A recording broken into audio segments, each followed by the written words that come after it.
Aye, are you ready, laddies? Stop fiddling with your tiny pricks. So you're smoking crack at... Yeah, it was actually it was actually underneath the Brooklyn Bridge. Of course it was. Opie and Anthony present. I had a piece of cardboard and a boombox, and I was backspinning. For one night only. So I have this theory that when you're jerking off, it's like a kaleidoscope in your mind. But doesn't a kaleidoscope... You mean like a Viewmaster? Yeah, maybe a Viewmaster, kaleidoscope. It's all the same. The Lazlow Show. This ain't Little House on the Prairie. Starring Big Wayne. You banged a homeless girl, Wayne? Yeah, she lived in a car. She wasn't homeless. Reed Tucker. I blacked out for like the last 5 minutes. I don't even know what... Is this a radio show still? And Lazlow. As we all know, when it's time to negotiate with an art dealer, it's time to whip out your junk. One show, fighting to show 'em we're no dogs but men. Men who remember freedom, where 16-year-olds can drink and listen to metal music and smoke at bars and get into high-speed accidents. Men who have punch cards at Planned Parenthood. This is the Lazlow Show. Gotta be down. Gotta be down. Lazlow Show, episode 30, the Overproof rum episode. It's our first show of 2008 and our 30th show together. Tonight, Big Wayne and I back from our trip to Jamaica. Some audio of Wayne recorded from a hidden microphone while we were there. Reed has a video nastier than Two Girls in One Cup, he says. From Saturday Night Live, Fred Armisen is going to be on the show. We'll hopefully be getting a call from sweet Melinda at the Mohegan Sun to give us an update on Anthony and the gang. We have a young lad who's done a book report about Wayne, Reed, and I.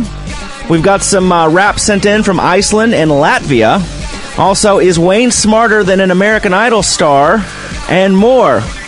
But let's start episode 30 the way we start all the episodes, with a mashup. This is by Lobster Dust. We did one by Lobster Dust last time. This is mixing up Ludacris, The Scorpions, Warrant, and Winger. It's called Stand Up Like a Hurricane. Stand up!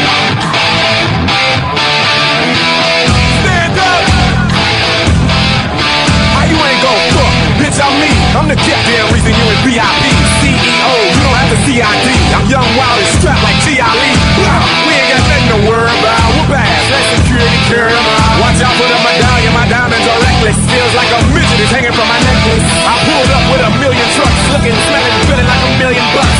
Pass the bottles. The heat is on. We in the huddle. All smoking that Cheech and Chong. What's wrong? The club and the moon is full. And I'm looking for a thick young lady to pull. One short shot way to get them out of the pants. Take note to the brand new dance. Like G. When I move, you move. Just like that. When I move, you move. Just like that. When I move, you move. Just like that. Hell yeah. Hey, DJ, bring that back. When I move, you move. Just like that. When I move, you move. Just like that. When I move, you move. Just like that. Hell yeah. Hey, DJ, bring that back.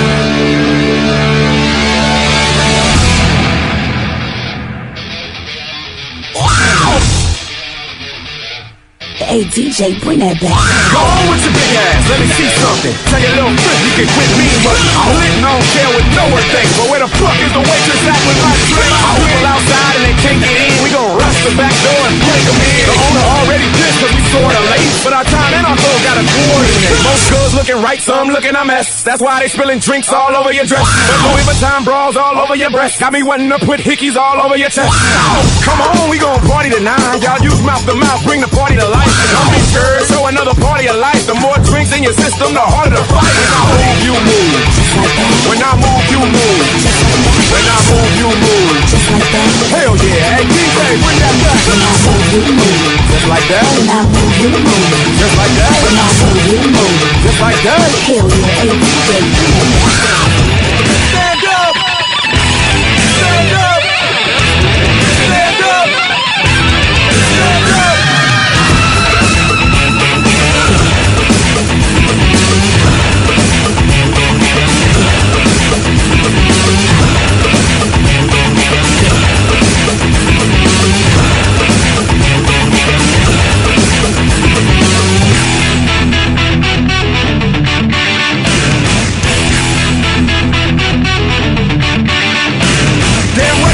So wanna shut us down, get us out so someone can gun us down. We were 2 songs away from getting some good. Now we 1 song away from tearing the club up. Luda got something to say. Do it now cause tomorrow ain't promised today.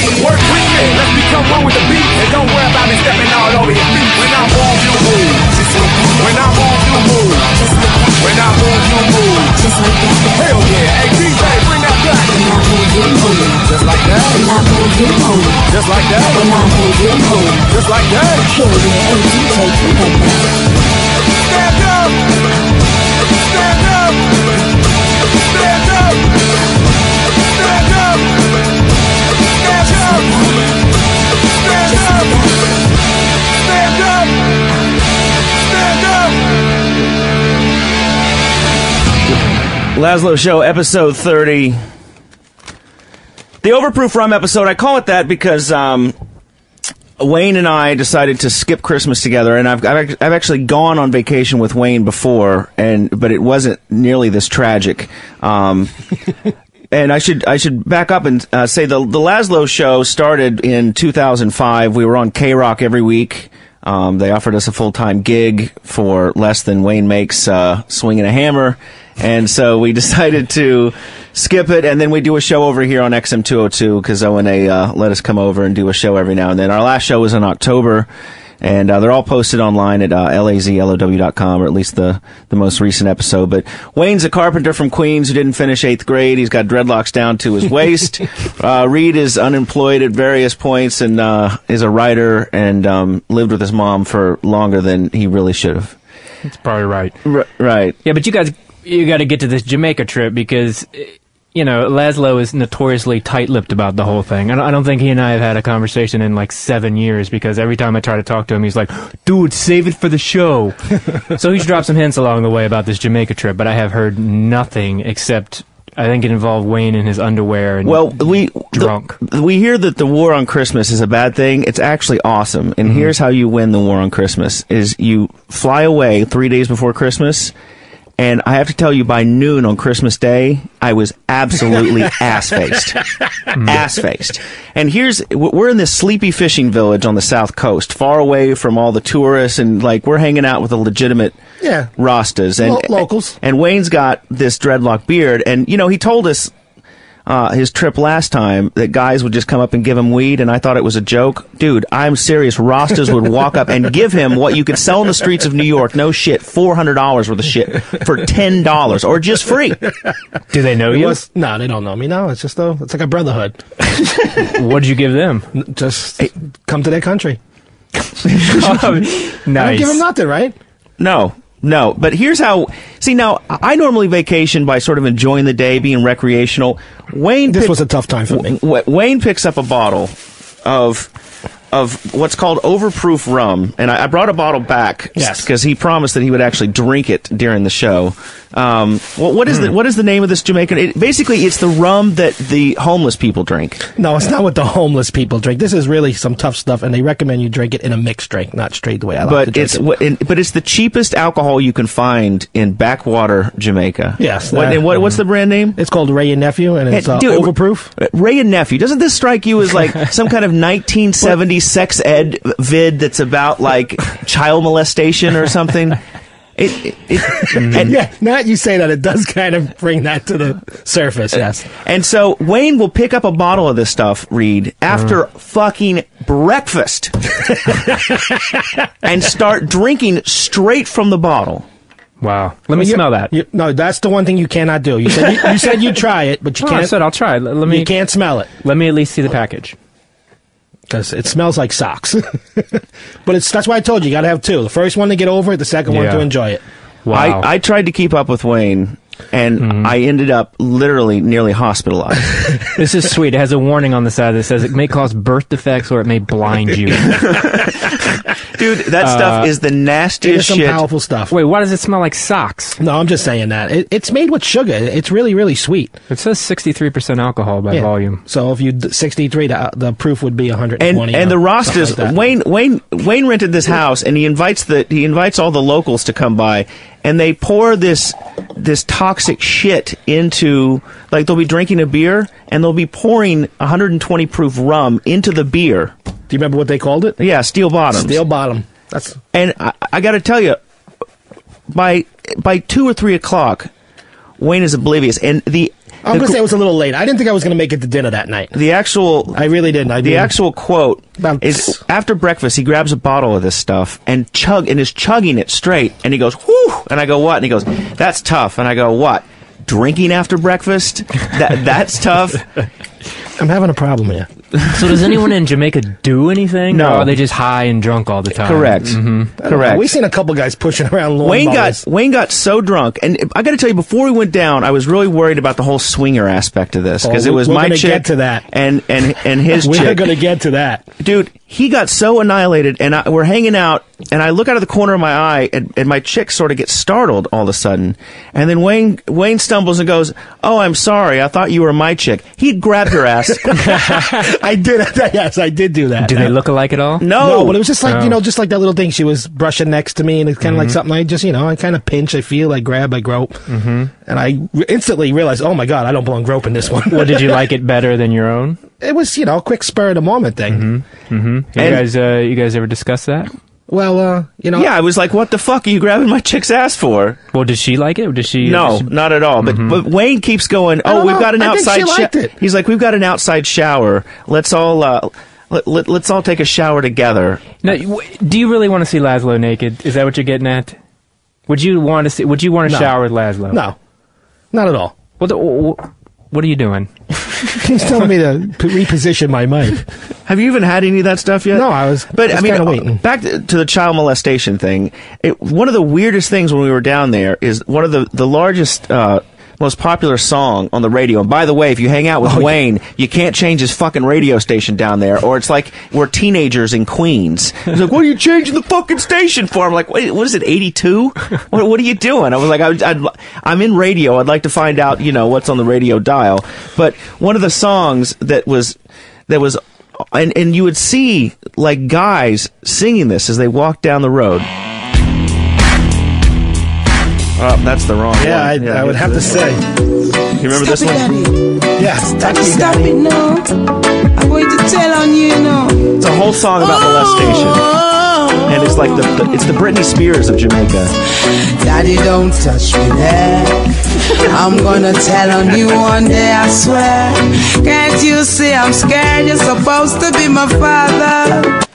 That's the big uplifting Jamaican song. I was hoping for One Love, I Shot the Sheriff, and it gets really detailed about, Amazingly enough, Lazlow, that is like the number 2 or 3 song right now in Jamaica. And I lay in there and I listen to all reggae music all the time. This guy knows the song. I don't even know it. But after I left, I know it. Ooh, Daddy, don't touch me there. I'm gonna tell on you one day, I swear. Can't you see I'm scared? You're supposed to be my father. There must be a lot of... Every day I wonder why my daddy had to be the one to take away my innocence. Because you got a hot ass. There must be a lot of getting so fucked up down there that you don't know if it's your girlfriend or your daughter or what's going on. But speaking of getting fucked up, Wayne, I took my mini disc, and so I can't imagine what you got. I knew that Wayne was going to be so blitzed. Wayne will sit there, and by the way, we had a bowl in the middle of the room. You know those big mixing bowls that you mix a cake in? That was full of buds. It probably would have sold for $2,000 on the street here. I'm not kidding. You bought it down there? You brought it with you? No, you don't bring it with you. He's so fucking green. It's Jamaica, dude. You can get weed. So later in the day, Wayne is literally smoking, because he empties the cigars and the Dutch Masters and fills it full of weed. He's probably had 10 or 15. I was probably averaging a good 10 a day. Yeah, no problem. 10 enormous cigar-shaped blunts full of straight weed. Plus, he's drinking that devil concoction over there and slurring. And so I set up a microphone.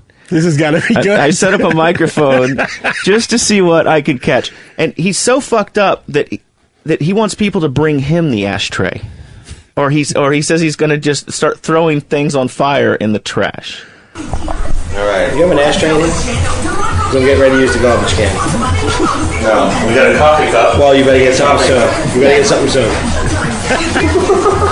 Let me tell you about Irie. Let me tell you about what? Irie. What the hell's Irie? It's a vibe. Right, correct. It's a vibe. Like everything's cool. No hassles, no nothing. Everything's Irie. Here we go. Let me tell you about Irie. Hook me up. Hook me up. Do you have this thing on or something? Kali Buds. I tell him, and there's a little digital display, and there's like numbers thing, and I go, he goes, is this thing on? And I go, no. And he's like, okay. Dumbass. Oh, dude, you have no idea. This was about 8 o'clock, and at 6 o'clock, I shouldn't have still been alive at 8. I should have. It was one of the only, being on this trip with Wayne, the only time I've ever gotten an apology for him. I've been around Wayne completely trashed. He was so trashed and blacking out. The next day, he actually apologized to me. He actually. I'd say to him if I was rude or. And so for that shower thing or for something else? No, I'm going to go back to the shower thing. He gets drunk and starts getting sentimental with his old lady, right? All right, you got something? Go. Yeah. All I know is when Wayne said he loved you, your friend said, she'll never fuck the fat guy. So he starts telling these beautiful stories. I know when I met you, your friend said you never fucked the fat guy. And guess what happened? Then he starts pointing at her. You're fucking the fat guy. See, Reed, 20 years, still love her. But did that warm her heart? I'm sure she knew the sentimental value behind it. It might have been sloppy, but the point was there. So then Wayne starts preaching aloud to anybody that will listen. And by the way, at points we were out in public, and Wayne starts yelling aloud how we need to hurry up and get back to the house so that he can strip off his clothes and tweak his own nipples in the shoreline. What is that about? I came one with the country last year when I was there. So in the evening, I like to run around naked and be in the water. What do your nipples have to do with anything? I just occasionally like to have my nipples tweaked. You go on vacation with this dude? Yes. Well, we're going to go to my end of the story when he's done with his. You got to lift your mic up. All right. Yeah. Here's the next bit of caught Wayne audio. Today seems like a really long day to me. I mean, I've been drunk for a really long time right now. I feel like I've been drunk a long time right now. Like a day. And he had been, because he literally popped, and he would run out of Overproof 120 proof rum, and he would stumble down to the corner little dusty fucking market and buy some more. Nice. It's good stuff. And so then Wayne rolls himself a fat one. He refuses to pass it. Yeah, no, I'm not with passing. No, you don't pass it. You're right. Tomorrow we're going to do a survey. But we got to ask true rosters. Would you pass or would you smoke for yourself only? So, because normally you're at a party, somebody rolls, and Wayne just sits there and he smokes the whole thing, and everybody's just kind of sitting around looking at him like, hey, thanks for sharing, buddy. Really appreciate that. What happened to your bowl? Well, you have to go roll your own. Oh. Yeah, every man was responsible for their own. And I'd say one of the weirdest components of this whole trip, we're on this like 2.5 hour car ride from Montego Bay through the shit lush jungle, and we're going through this crappy little town, and a child jumps out in front of the car, and the driver slams on his brakes. But then I realize it's not a child, it's a Rasta. And you know how the Rastas have got the dreadlocks down to the waist, but it's a Rasta midget who had jumped out in front of the car, and I about had a heart attack. I was laughing so hard because, you see, for some reason there's a lot of midgets in New York and L.A. because most of them are members of SAG, the union, because, they get a lot of work because they're funny looking. But this one jumped out in front of the car, dude, and I wish I would have jumped out and got a picture with him, because it was a midget Rasta. What, do you want to wash your No, you got to get high with them. See, no, all right, so back to that. Whatever, I'm square or whatever, but how do you find somebody to buy weed from down there? If I were a black guy and someone...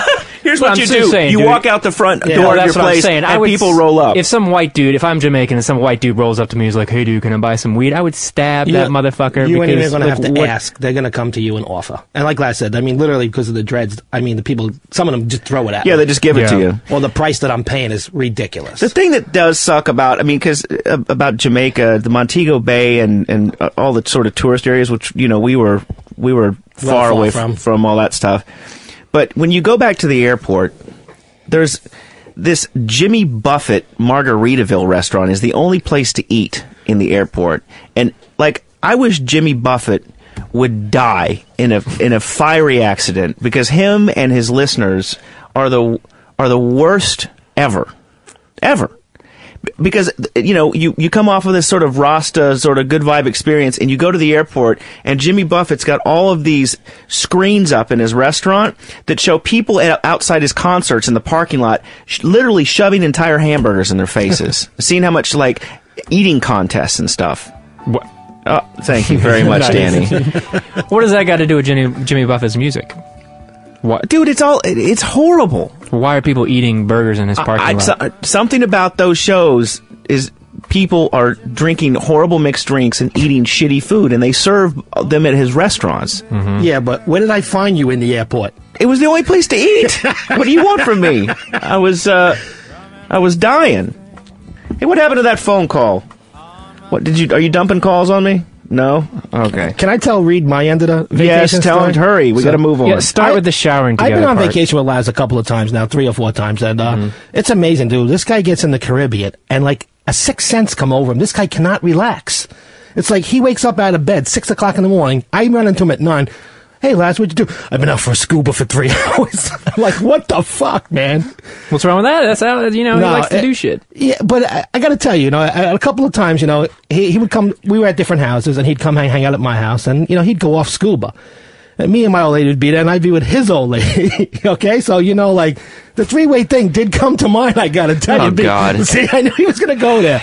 It did come to mind a couple of times, dude. Drinking, smoking. The phone number is 1-866-WOW-1-WOW, 1-866-WOW-1-WOW, also called 866-969-1969. This is episode 30 of The Lazlow Show with Reed and Big Wayne, who is drinking Overproof rum. Also tonight we've got Fred Armisen from Saturday Night Live, which is currently on hiatus, and Melinda, who is up at the Mohegan Sun with Anthony, said she's going to call in and give us a report on whether he was up or down $100,000 or whatever he bets per hand. But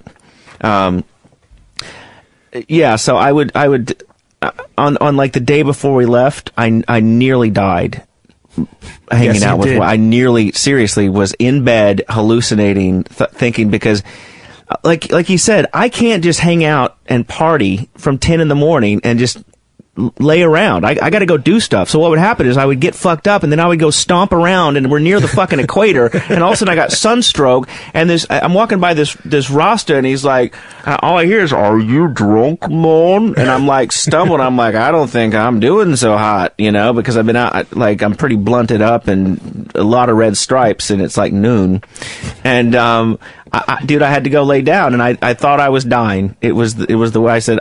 And I got to tell you, to this day, I haven't had a drink. I stopped. No tobacco. Really? You went straight from that moment on? You nearly fucking killed me. I was laying in bed, and there was elves singing to me. They were singing a song about heat stroke. I swear to God, it was like an acid trip. But you did go for like 5 days straight, and then you did crash. But yeah, it was a good time. Excellent time. Mm-hmm. And did you go? I've already booked for next year. Yeah. You're going again? Christmas, I'm done. Don't you have a family? No, I gotta say, it's the best thing. My wife takes care of everything. I don't have to do a fucking thing. Dude, it was nice. I gotta say, if you are sick at Christmas, you can skip out of it. Yeah. It is the most incredible thing. Just take your friends, take your loved ones, and go somewhere else. Go someplace warm. And we didn't even sing Christmas cards. I mean, we told everybody the deal. Dude, we're punching out. Although, I'm done with Christmas. I'm done. It's over. From now on. Dude, no more. Dude, listen to me. I am done with Christmas. What about your family? Fuck the family. I gotta tell you, Christmas has morphed into an awful piece of shit holiday where I spend thousands of dollars and hang out with people I could fucking slit their throats if I wasn't related to them. I'm done. I'm done waking up in January 5th broke with American Express up in my grill. But we do wake up. I wake up a little broke on January 5th. But you know what? It's for a good time. Right. And you know what kills me about Christmas cards? Why do people put dates on them? Like, I'm gonna keep it. They put the little date up in the corner. I'm not keeping your stupid fucking... I gotta tell you, the one I'm tired of is them sending you the picture of the fucking kid every year. Dude, really? 3 years old. Or like, the I'm dog... gonna save this picture. What the fuck? I see you, kid. That's enough. Or a dog in a sweater. Fuck off. Fuck off. I think this just turned into the Don Imus show right now. Look at this, the war on crip malls. I'm sorry I said that. You sound like my dad. He calls Christmas a tail bust. What? That's what he calls it. A tail bust. But try it one time, Reed. Just go away. Just say, dude, I would love to, but I don't see my family that much, and they expect that you're going to be there. You know, we go to church and shit. We don't sit around and get high at our house. No. You're missing a good thing. Also, you got to realize Wayne, growing up, used to smoke weed at the dinner table in Queens. Did you? Yeah. Your parents are all right with that? Yeah, my parents were cool with it from about the time I was 15 on. Yeah. I mean, I got caught at like 12 and 13, and then by then it was just accepted. I will have to say, when you are at the airport flying to a tropical location, the thing that kills me are the like 50 and 60-year-old women with the fake tits. It's like, what are you doing with that? Who are you seducing? Are they looking good? No, yeah, I think they're looking good. See, to Wayne, they look good. They're going down to get their groove back, dude. That's what they all read that book, and most of them are Jewish, just so you know. And the it was just like Jewish people. From every mountainside, let freedom ring. And when this happens, when we allow freedom ring. I have to play that so we don't get shot up by the anti... That wasn't racist. You know it was true. Like 95% of the people that go away are Jewish. James in Iowa. What's up, man? Hey, you're on the Lazlow Show. What's up? How's it going? Lazlow, I hate Christmas too. It fucking sucks. See? And Bill O'Reilly and all... Oh, you talk. Oh, go ahead. I'm sorry. Bill O'Reilly and all these douchebags get on and they're like, you know, they're trying to take Jesus out of... I'm down with the baby Jesus. I think I may have seen him. I was so trashed. But I got to tell you, it's like I'm done with the whole thing. Are you punching out at Christmas? Yeah, I don't do anything for Christmas. Nothing at all. You just sort of sit around getting loaded. Pretty much. All right. Thanks for calling. No problem. I appreciate it. I think he punched out at tonight. What the fuck? I'm sorry, I missed that whole part, but what did he have to fucking say? It was useless. He doesn't like Christmas. Fucking hell. Also, dude, before we left, I went to a Sinead. Are you drinking that stuff? Yeah, try it, dude. Do one with my Try man. it. It does smell when you like go into socks. cardiac arrest. Socks, right? Like sweaty socks. The first one is a little rough. Second one's smooth. I mean, all right, we'll do it. We'll take our time. Before we went away, I went to the Sinead O'Connor concert because I've been a fan forever or whatever. And I have to say, Sinead O'Connor, her concerts are predominantly 90% Irish people that are sort of living in New York, that are working over here on visas or whatever. Yeah. And I came to the realization that Irish people at a concert for an Irish artist are like black people at a Boys in the Hood type movie. Because, it's crazy. Dude, you can't hear who's on stage singing because every fucking Irish person around you is singing. I'm like, dude, I'm looking at him like, hello, I'm not here to hear you sing the song. I'm actually here to hear her sing the song. So if you could, put your ukulele away and your fucking gold coins, it would help. I wouldn't peg you for a Sinead O'Connor fan. Oh yeah, he's big time, yeah. Oh sure. Dude, when you're in high school, you got to listen to Sinead O'Connor. Well, yeah, when you're in high school, which was what, like 20 years ago? No, you don't listen to any of the bands that you... She's got current stuff. I do, but when was her last album? 2000? No, it's actually like maybe last year. She actually did a reggae album 2 years ago that was amazing. Yeah, it's all covers, but she actually does them very good. See? She gets props from Who are you listening to these days? Oh, all those guys. Guys? Like British bands. Like you can't name one. I name them. I like the Editors. I like Explosions in the Sky. I'm a homosexual. Yeah. I like men. He likes explosions in his face. On his face. I tell you what he really likes. He sent me this video today. Danny, what was that video that you sent Danny and I today? Read. Oh, that one? Four girls finger paint. Yeah, it's supposed to be like the new... Two girls, one cup. But it's actually it's from a much longer video called swap.avi. That's the only format I know it in, and that's how people know it on the web. But if you go to Four Girls Finger Paint, there's a piece of it. But that you're right, Danny, because that swap.avi is like one of the most legendary things that's on the internet. It's like a 45-minute Brazilian shit video. It just goes on. Dude, the clip that I saw was just so fucking foul. That's when it starts to get good. Who's turned on by that? I don't know, but here's what amazes me is that over, for instance, on FM radio, you know, O&A are getting beat up for maybe doing a joke about an Asian accent or that an Asian person is involved in karate. However, the reality of today's situation with the media is that in 10 seconds, I can hop on this computer and find a person on a motorcycle slamming into a brick wall and breaking every bone in their body, a girl eating shit, and, you know, underage girls. Is that what you're into? Sure. What about midgets? Rasta Wayne's all worried. Wayne, you know, Reed told me he's very worried about eating tofu now because I had a whole I had a health scare. Yeah, what happened there? Well, I came up with the greatest weight loss strategy of all time. And here's what you do: you eat like a little fruit and yogurt for breakfast. You have an enormous lunch. Eat anything you want, right? Eat everything and anything you want. Okay. I cannot believe you're calling me gay. And then for dinner, red wine and cigarettes. I swear to God, I did it for a month, and I lost 20 pounds. Yeah. What's going on here, dude? You, something midlife crisis? You cut your hair, you lost some weight, you shaved. What's going on? Anything we should know? You thought about showering with Wayne? Did you see him with the beard? Oh, you missed the beard, dude. He looked smooth. Beard? Yeah. Yeah, he was looking smooth. Yeah. How long did that last? I don't know. And then I bought a Corvette and got a divorce. It was a scene, dude. It really, it really was a scene. Mm-hmm. But yeah, so like I go to the doctor for a stupid physical, and here's the worst thing about quote unquote modern medicine: they make you wait. You go and you get an AIDS test, and there's that 3-day wait, and then they call you and they're all grim. You got to come in, right? And then you find out you have it. No, and so. With this stupid physical, like they said, you won't hear from us unless something's wrong. I'm like, awesome. And a week goes by and the letter comes. You need to come in and talk to us. I'm like, great. I'm going to die. A letter? Yeah, a fucking letter. Well, that's not cool. I roll in there and the guy's like, we just need to confirm some of these results. And he goes over to the phone and he's like, yeah, just give me a verbal.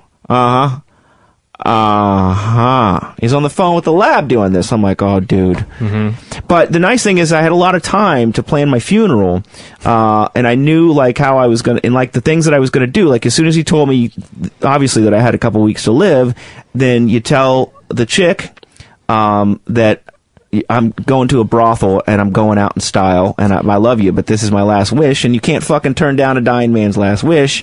Mm-hmm. And then I was figuring out, I was getting the contact information for the bands that I want to play at the Big Bash Blowout funeral party. Mm-hmm. Right? Sinead O'Connor being No, one. Sinead's too much of a downer. Okay. Yeah, I was going to get more like G-Love and Special Sauce, maybe the Bloodhound Gang and Phil Lesh and Friends. Jackal. That's some fucking combination. Yeah, man. but see, here was my thought, is that I could be on a casket on the stage, and then when it really got pumping, you know, when they're doing, everybody's on stage doing like the massive final encore and everybody's just shit-faced, they could crowd surf my dead body to the back of the room and throw me into an incinerator. I had this whole plan. I gotta say, dude, he's obsessed on this. I don't know. You got plans for when you fucking die? Sure. You should just go ahead with it, even though you're not. You should come out at the very you're end giving and up be Christmas. like, You gotta give up fucking funerals. Are the next thing I don't want to hear about after Christmas. I don't dig funerals. What do you mean? Funerals suck, man. That's why I'm saying you throw a party. We go and we sit in the room with a fucking dead body. That's why I'm saying you have a party. There would be free weed. Yeah, you're just dead. You're dead, and that's it. We don't see you no more. That's it. You're fucking done. That's the premise of that whole Jack Nicholson, Morgan Freeman movie. Yeah, the bucket list. Yeah. Right. So basically, Lazlow wants to fuck a whore and then hear G-Love and Special Sauce. That's right, what but I wouldn't hear it because I would be dead. Oh, right. So okay. Anyway, so he comes back to me and he's like, your cholesterol's through the roof and your fucking uric acid is in bad shape. And I'm like, he's like, what do you eat? And I go, I eat a lot of tofu, you know, because I thought that's what you're supposed to do. He's like, tofu is bad. It can kill you. Really? It is not good to eat a lot of tofu. All right, so what does it do? What the hell is... It's too much protein. Hold on. Too much? Too much protein. Yeah. Yeah, your body can't process that much. So I said, fuck you hippies, I'm done. So that's it. You're back to meat You're now. on red meat?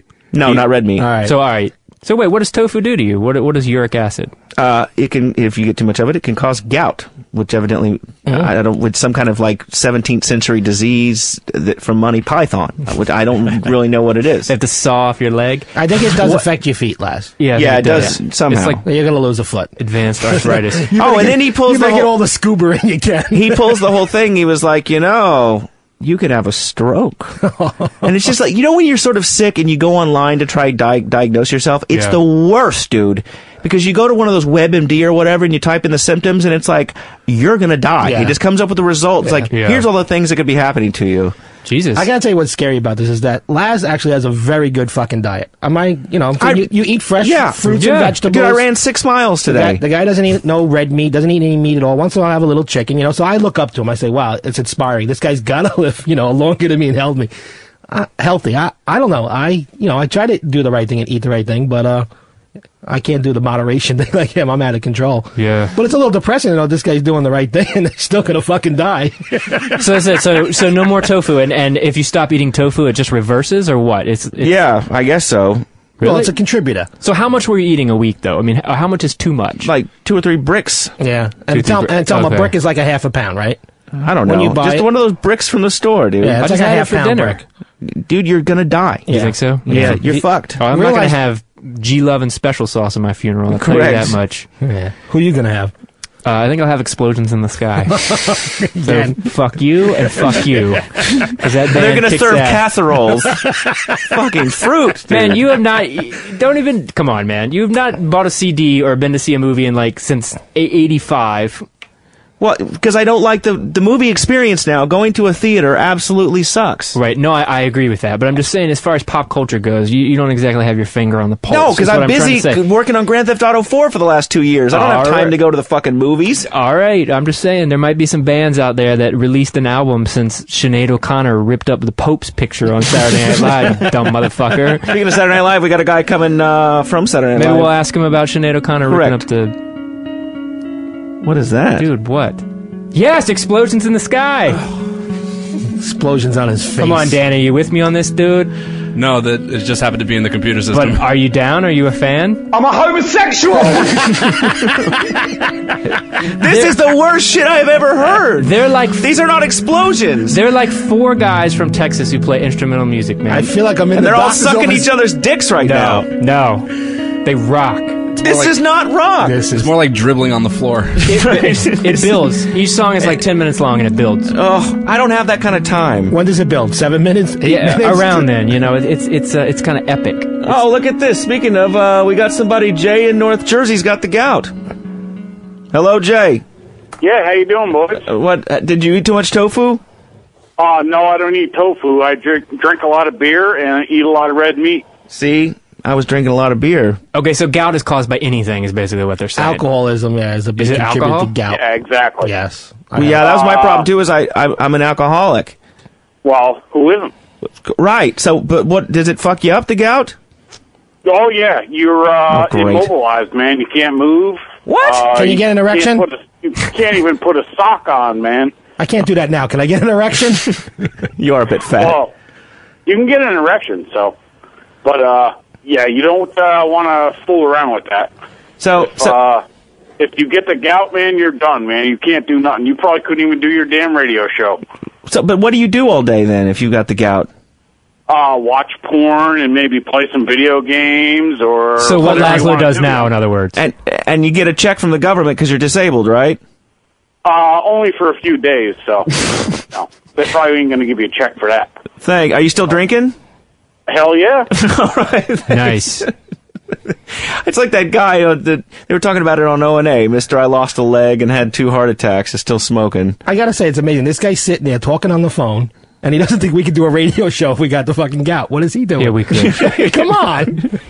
Man, he says you can't do nothing, but you can evidently get beers. If I can get an erection and do the radio show, I'm good. That's the other thing. When I thought I was dying in Jamaica, I did my Am I Dying test. And what's that, Wayne? What do I do when I think I'm dying? I don't know. You lost me. You jerk off. Right. Oh, that's right. He did have the eye experience where you jerked off on the roof. When I got electrocuted a year ago and thought I was dying, the first thing you do is you must check your motor reflex of the penis. I agree with him on this one, yes. Yes. So, and here, when I thought I was dying in Jamaica... So you hold on. I was really high as well, which didn't sort of help the whole paranoia that I was dying from sunstroke. But then I was worried that I would the heart attack or I thought I was having a stroke would happen mid-jerk, and then they would just find me with my junk in my hand. I got a question for you. So I actually, when you came back to my house after a 4-hour absence, us thinking we had to send out the dog to find you. Where are you? In what field? You actually went home and did jerk off, because I called you out on it, and you played like, no, I wasn't feeling well. Well, I could barely talk. But you jerked off. Of course, dude. I thought I was dying. You fucking felt Wait. So what is the science behind this? You gotta know if your junk's still gonna work. If you're gonna. So that tells you you're not dying? Yeah. Yes. Yeah. Are you serious? But what's even cooler is if you are dying, then supposedly it's supposed to be the best orgasm ever. Like Michael Hutchins from NXS. Correct. Devil inside. I gotta get the demons out. So, but your junk was fine, is what you're saying? Yes. Okay. Well, I mean, but I could still process everything. But here's the thing: is I thought I was having a stroke, so. I figured if I was, and this is what happens when I get too stoned. I thought I was having a stroke, and so I figured that the left side of my body was sort of tingling. So I tried jerking with that side, and I sort of switched off back and forth to check all my motor reflexes. I fucking love it. You know how pathetic that's. We're on vacation with two of the hottest fucking chicks there are, and he's in his room jerking off, hallucinating. Where do you find this though? That's the first thing to go. Your dick. I don't know. I was... See, I don't think he's got it right. I think it's just a concern. If you're gonna fucking continue to live and your dick don't work, what's to continue? Why do you want to live? Right. At that point, I would have offed myself. Right, exactly. He might have smothered himself just to get the good fucking reaction while coming. No, come on. Somebody could still fuck you. No. This is the Lazlow Show, episode 30. We're probably going to need to take a break, right, Danny? The number, if you want to call in, is 1-866-WOW1WOW or 866-969-1969. We have our shows on lazlow.com. We have the last episode that we did, which was episode 29. There's also a box set there that you can buy, and you can get all of the episodes, plus some bullshit that Wayne signs. It appears that... I do sign them. Yes, he does sign them. That our guest, Fred Armisen, is here, and he is going to be coming in shortly right after the break. And we'll also get an update from Melinda at the Mohegan Sun to find out how Anthony's doing. And we'll be back after this. XM2. The virus is ready.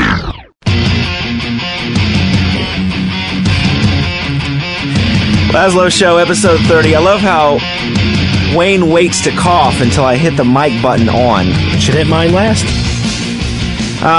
So this is episode 30 of the Lazlow Show, and normally on Saturday Night Live, on Saturday nights, you would be doing Saturday Night Live. It's Fred Armisen, who I met maybe like three weeks ago. Yeah. And hi. Hello. We worked a little bit together, and I'm meeting all these interesting people because Reed sort of has had his career, but his brother, wow, what a successful guy, and has just written for so many shows, and wrote for the black gentleman, Chris Rock. Did the Chris Rock show and was writing for SNL, and so I was chatting with his brother, Brian Tucker. Yeah, Brian Tucker, and we does he have a MySpace or anything? No, that's probably good. He's old school. Stay under the radar. Yeah. And so he hooked me up with a couple of guys from SNL, and we did a little bit of work together. Possibly. Which was great. It was fun. Yeah, he came and hung out at Rockstar. So dream come true. Yeah, I found out strangely a lot of the guys on SNL are video game nerds. Is it because you guys work like 18 hours? Pretty much. Also, it's the same kind of brain. You know what I mean? It's the same kind of mind that puts these people together. And I know that Jason Sudeikis is a huge fan. Yeah. And I've been a Grand Theft Auto fan for years. And I played the Vice City one. It took me about a year to finish it. Wow. It always takes me a year to finish each one. What, is it because you relish each moment in the virtual world that we created? I think, yeah, I do that. I try to just walk around and do nothing. Sounds like an awesome... Wayne is still stuck on San Andreas. He goes straight to the horse track. He fires the game up. See, the thing is, he told me about this. I have not visited the horse track. I gotta tell you, when I first went into the horse race track, I bet a little, and then I was curious to how many zeros I could add. So sometimes it takes me a half hour to place like a $10 million bet. Because he just has to hit the X over and over. Interval. Where is it? I don't know. It's in San Andreas. But have you finished the game though? No. Yes. No, I have finished the game. Oh, you did? I thought you just got stuck on the game. No, I still go back and play the ponies. It's sad and lonely when you're done. When you're done with the game, when the end credits roll, you've got to just live with yourself. But you do have to remember, around. there's so many other. I mean, if you just finish the missions, it's just a mission. There's so many other things to the game that you can do still. So, yeah, but I think what he's getting at, and you know, I talked to Will Wheaton about this as well. When you play such an immersive game like that, it becomes part of you. You know the town, you know the streets, you know if you turn through this alley, you can get to this thing. You get to know the characters. When you finish the game, it's like you have to move out of town. Yeah, you really do, and you kind of get emotional, like. Yeah, but that's what's good at your end is that the addiction is so there that we just can't wait for the next game. 3 years is a long time. Can you do something about that? That's how long we've been working on it. So, and you've been on SNL for like, what, 5 years? Yeah. And that's one of those shows that everybody's got sort of their preconceived notion about, or I'm sure you've heard like some of the ridiculous stuff that people come back at, when you say, oh, I work on SNL. And it's tough because when you have a legacy show like that, people get emotionally attached to a certain segment of the show, whether it be the 82 to 84 period or the 95 to 97 period or whatever it was. And then it's like they can't get beyond that. But some of the stuff that's come out in the last 2 or 3 years from you guys has been so big that it's like an internet phenomenon. Wow. Thanks. And yeah, I agree. And people are pretty precious about certain periods of SNL, which is okay. It's kind of like, the way I think of it is a little bit, it's like Rolling Stone magazine. You know how like when you get mad that someone's on the cover, you're like, what is that? It's the same kind of thing. People have a little bit of ownership with it. Or like, I listened to U2 way before everybody else, when people pull that stuff, or this weird homosexual band that Reed was just letting us listen to. Go ahead and ask him. You like Explosions in the Sky? Come on, you're a drummer. I have, you know what? I have not heard them. Thank you. How uncool am I? No, your masculinity just got officially confirmed. Explosions in the Sky. I do not know them. They're the guys who did the Friday Night Lights soundtrack. Oh my God! Okay, don't try to give him some fucking credit. I'm actually not doing a bit, and I'm sorry to let you guys down. That is an incredible soundtrack. Thank you. It's all guitar and sort of echoed guitar, yes. Right? It's awesome. Don't be mad. Each song is... Don't be mad. Dude, come on, the last concert he went to was Sinead O'Connor. I'm not down on Sinead O'Connor, but I'm just saying, dude, whatever, you can hate women all you want. It explains why you're single and you live across from the Ronald McDonald House. That's the only concert I've ever been to. I've only seen Sinead O'Connor. Really? Awesome. That's great. Most recent? Yeah. We were just talking about movies, and Reed and I were checking out this clip this week. Did you see the David Lynch rant against the iPhone? No, but I saw a frozen still of it from online. And it's Is he against the iPhone? I used to bash sort of watching movies on your iPod or whatever, but the reality of today's media is that it's got to be mobile, and people don't give a shit about the quality if it's mobile. Yeah, we've got HD and all this other stuff, but people want to be able to watch movies in the palm of their hand, and they don't care that it's not 44.1 wave songs. They just want to be able to download, lossy, sort of crap-sounding MP3s to their iPod and have the ability to have their entire record collection with them on the go. There's some people that are such fidelity dorks that they've got to have that high-fidelity experience, but I watch like entire seasons of TV shows now on the iPod in and out. And so there was this video that David Lynch did that he posted online. Now, if you're playing the movie on a telephone, you will never in a trillion years experience the film. You'll think you have experienced it, but you'll be cheated. It's such a sadness that you think you've seen a film on your fucking telephone. Get real. Why do you think there's such anger there? I don't get that, because I think it's fine watching on an iPod. I've done it. I've watched The Office on there. I've watched Aqua Teen Hunger Force, Wonder Shows, and it looks fine. I think it's good. Yeah. It's fine. Yeah. Also, what the mistake is that it's not exclusive to iPods. You can watch it at home on your big screen, and then when you're on a plane, you watch it again on your device. You know what? What I got to say to that guy is, if I buy the fucking movie and he gets a residual fucking check, he should be fucking happy. Yeah, what does he care? Exactly, whether I'm watching on an iPod or on my fucking screen at home. If I was a filmmaker, I'd be like, I don't care. Just watch it. Exactly. It's more money. If you like something, you're gonna buy it again. You're gonna have it at one home at a DVD and then put it on your iPod. On the other hand, I don't want to diss him because, you know, what if he gets me a job one of these days on one of his movies? You fuck yourself. I don't want to be, you know, I don't walk in. Let's be honest. You're not Twin Peaks material, really. Would you even be in a David Lynch movie? You know, I would like it, but you're right. It would have to be a really odd characterization or something. So. You know, we when you and I were hanging out, there was this discussion about the strike, and what most people don't realize is the guys that are on Saturday Night Live, they get paid week to week, whether the performers or the writers or whatever, and the performers are writers as well. They're writing skits for the show. So, like, you guys are on Hobo Row these days. Well, I'm loaded anyway. Yeah, good, so, good. But it's a weird thing. It's just, I'm sure Brian's talked to you about it. I'm looking in your direction. Yes, he has. It's also with the camera guys and the crew guys, all these people out of work. It's just it's really it's a stunning thing that's happening. Because you could sell some comic books or something and you'll be all right. But the camera guy who's probably got a meth habit and likes to beat his wife, and with 30 kids, right? He's got a bit of an issue. I could do my singing thing. I could do my dancing thing. I do this weightlifting act, which is like, you know what I'm saying? That like that kind of stuff. Oh, the pump me up thing. That's awesome. Yeah. Thank you very much. Yeah. That isn't him. Oh, sorry. But you know, when you type your name into YouTube, there's a ton of videos up, and there's one right now of you doing you're the studio head. Yes. Responding to the writers thing. Yeah. Hello, I'm studio head Roger A. Travanti, and I'm a member of the Alliance of Motion Picture and Television Producers. On November 29th, the AMPTP offered a new economic partnership to the Writers Guild of America. In addition to being fair, our deal includes groundbreaking moves in several areas on new media. How do we know they're groundbreaking? Because we said so in a press release that we wrote ourselves. See? Groundbreaking. Now, is this based on reality? What? Yeah, the guy who wrote it, Charlie Grandy, he writes for Weekend Update on SNL. He did all the fact finding and everything. So he wanted to make sure the numbers were accurate.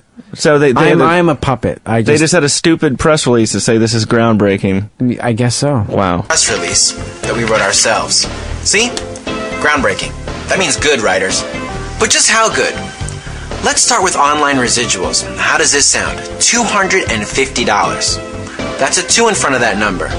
$250. $250. That's Sirius radio contest winner money. Which is, I can't believe that to put your stuff online that they want $250, but I can believe it because, you know, when I was doing the Technophile and doing special reports for certain magazines for major publishers, they would pull this stuff of like, you know what, if you could do it for free for all, you're going to get so much exposure, you're going to be famous. And I'm like, nigga, famous don't pay the rent. I need some money. But they love to post that stuff online. Oh, yeah. As if it's somehow totally helping you out. Right. You know, as if it's like, it's going to make your life, phenomenal. I heard a story about guys who had a show on Comedy Central on the website. And Comedy Central decided to put it on their regular channel, but not pay the guys anything. It's kind of like because they were like, well, we have this internet deal with you, you know, and we're just gonna, you know, so we don't have to do anything. Like they just signed away. But whose fault is that? I mean, those guys should have read the fine print. Yeah, but it is tough, you know. But I mean, you got to be. I've heard that whenever you do a deal with MTV or Comedy Central, you got to read every line, or they will douche you. That's Sirius radio contest winner money. We heard that line. Okay. Now I think you'll really like the next part of our offer. If we, the studios, label your TV show or movie promotional, we can stream it online in its entirety with ads. Pay you nothing. Think of all the taxes you'll avoid paying. Is that true that they want to just post your stuff online and not even? Oh, I think they do. That's not something that they want to do. They do that already. Wow. So when they post all your SNL stuff on the NBC site, you guys don't see any of that. It's promotional. I don't think so. Yeah, it's all promotional. That's weak. Nothing. Think of all the taxes you'll avoid paying. You are welcome. And here's the crazy thing. We want to give the writers a portion of our online profits. But guess how much money studios made on the internet last year? $0. $0.000000 with a 1 and a 2 in front of those zeros. See? $0. There's no money to give. So that's our offer. I'm Roger A. Travanti. I hope you writers get ass cancer and die. Happy holidays.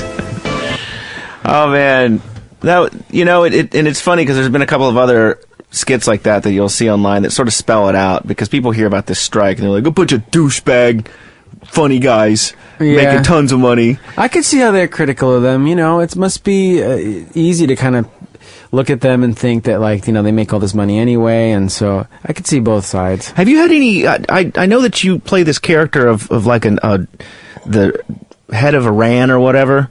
Yeah, Mahmoud Ahmadinejad. Right. Yeah. Have you any Muslims try to throw down on the streets about that? It's weird. I was scared about it at first, and then I was bummed out that there were no threats. I was like, come on. I gotta have some kind of controversy, and it did not happen. I really did think, I'm like, man, one of these crazy guys. Oh, actually, we have Mohammed Abbas on line 1, so he's going to blow up you and your family. Okay. Elliot in Canada, what's up? You're on the show. Hey, guys. Hey. I had a question for Fred regarding his appearance on the Wilco documentary. He sort of showed up, and it was actually really funny in the middle of a great doc, and I was wondering what his connection was to the band or all that kind of stuff. Oh, yeah. Before I was on the show, I was friends with Jeff Tweedy and Wilco. I'd known him for a while. And they did a tour, and I was doing stand-up comedy, and they're like, why don't you come out and do your act before we play? And so I did, and this guy happened to be there making this documentary, Sam Jones. And he just caught all the stuff that we were doing backstage. We were just goofing around. And I remember thinking that documentary wasn't going to go anywhere. I was like, who's this guy with the cameras? Good luck with your documentary. But it turned out to be, I think the first movie I ever did, and it turned out really well, and I was really psyched about it. But Jeff and I are friends to this very day. Cool. Literally to this very day. Thanks, Elliot. Thanks, Elliot. Oh, no, he's cool. Elliot, are you Canadian? No, he's gone. I hung up on him. Elliot, if you're out there, capital of Canada is Ottawa. I'm trying to impress you guys. I can name all the provinces of Canada. Why? Where are you from, anyway? New York. Okay, and how does Canada actually matter in that whole thing? Why does it matter? I think I'm just trying to impress listeners. There's a show in Canada where I love these shows where they send reporters down to make fun of Americans. And there's this show where a guy... They love talking about Americans. Yeah, this guy went to from Canada, went down to Arkansas to tell him that the capital of Canada was an igloo. We're doing a story on your state capitol building here, and it's a downscale replica of the Capitol building in Washington, D.C., and our Capitol building in Canada is actually a downscale model of your Capitol building, except it's made out of ice. It's an igloo, you see. Congratulations, Canada, on preserving your igloo. So he gets all these people, he convinces them that... We made fun of the Americans, eh? Right. Oh, yeah. They're so dumb. Right, exactly. We heard you don't have health care, eh? Yeah, and then they go to Arkansas, which could, we're real tough finding... I've got relatives from there. It's real tough finding dummies. Preserving your igloo. Congratulations, Canada, on preserving your national igloo. Well, congratulations, Canada, on becoming part of North America. Thank you very much. Who's the governor of Arkansas now? This is Mike Huckabee. Mike Huckabee. Mike Huckabee. Does he have an education at all, or? I think he is college educated, though, at least. He seems like an intelligent guy. Yes, he does. Do you think he would know much about, say, Canada-U.S. relations, anything about Canada? I would think so. I would hope so. Hi, I'm Governor Mike Huckabee of Arkansas, wanting to say congratulations, Canada, on preserving your national igloo. You gotta love Huckabee. It's so weird. I don't like... I will make fun of Americans and our government. I don't like people from other countries doing it. I don't. It's a little bit unnerving. It's the weirdest thing. I'm just like, you know what? That's for me to say. Right.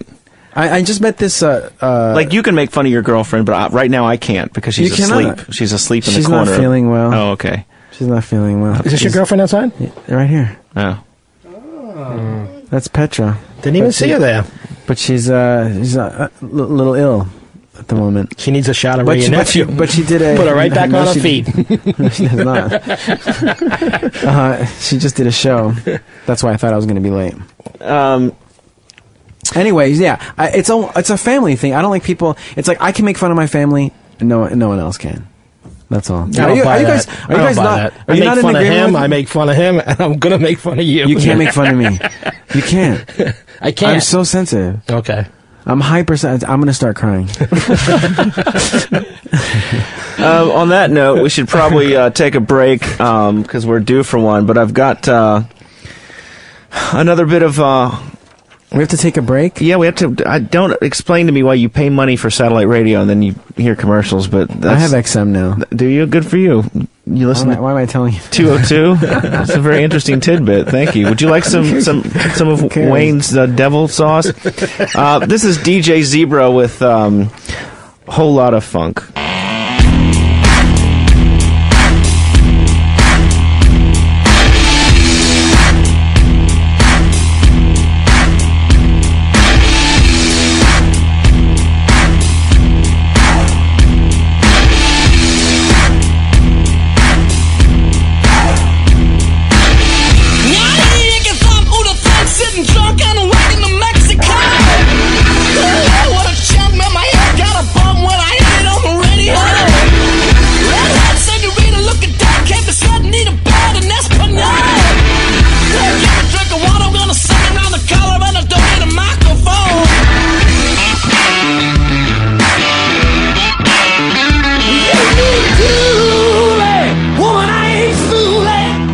Lazlow Show. M202. The virus.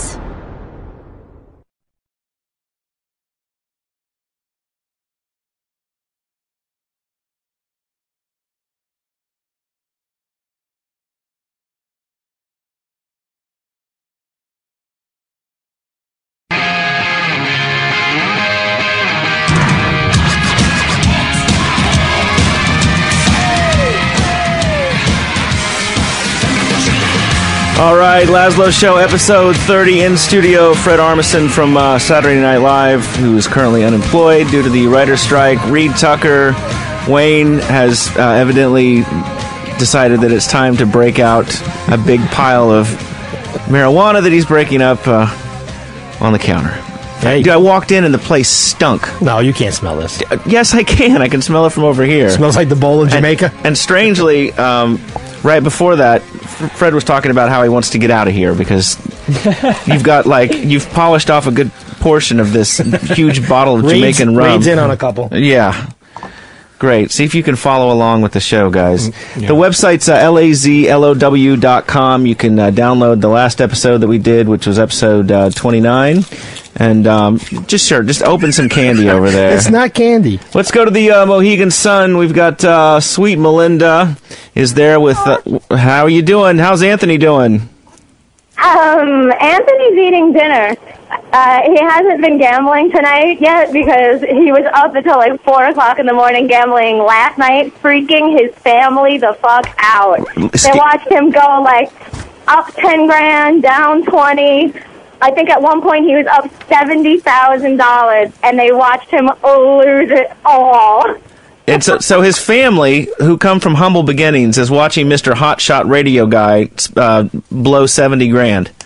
Yep. And they're like, no, Sal, from Baltimore, who's got that crazy accent. He's like, no, Anthony, get away from the table. You've got 10 grand. It's good enough. I'm surprised you haven't been thrown out of the Mohegan. So you were up till 4 in the morning. Anthony was. I cracked right the fuck out. We had like the flight from hell to get here. It's supposed to be a 15-minute flight. Oh, the Mohegan Sun sent the special jet to pick you guys up.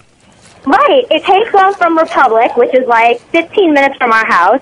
It's supposed to fly into, I guess, New London, and then it's like maybe a 20-minute drive from there. 15-minute flight turns into 2 hours. I'm not kidding. They overshot the runway because it was like foggy and rainy. Yeah, the weather was shit.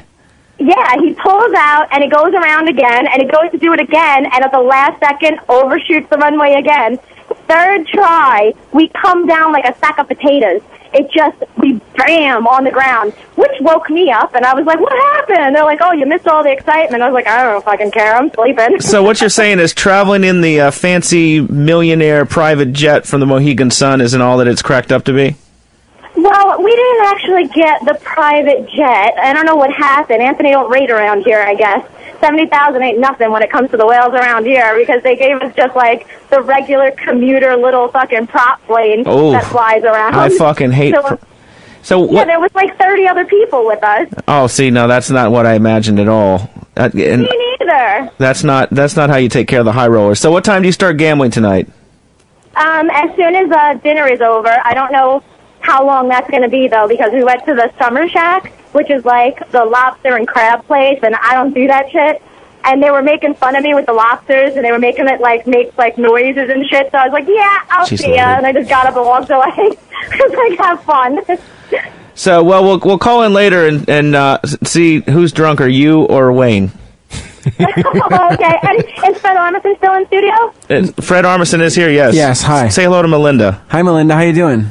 Hi, Fred. What an honor! I am such a huge fan of yours. You have no idea. No way. Yeah, when you Prince, when you do Prince, we laugh our asses off, and then we just walk around singing Prince show. Oh my God, what a nice person! I never knew you were this famous, dude. Like you and I had lunch. I can no, tell no, people no. that. I'm a famous dude. Awesome. Well, thanks, Melinda. Thank you very much, Melinda. That's really nice of you. Thanks. Have a good night. Oh, thank you. Okay, lads, we'll talk to you later. Bye. Have a good show. You prompted her to say that, didn't you? No. No, I don't think so. No, I didn't. I swear she didn't even know you were going to be on the show. Wow. You got to give us your weirdest fan encounter, because you seem like such just a very laid back dude. Oh, I imagine you it wouldn't. gets weird. I can imagine. It gets really weird. And how much tail do you get at SNL? Tail. This girl is sitting right behind me. Well, how much tail do you get? So, well, he's brought some to the show. Brought some. That's like, awesome. It works like this. She's unconscious. Well That's the best kind of tail. It gets.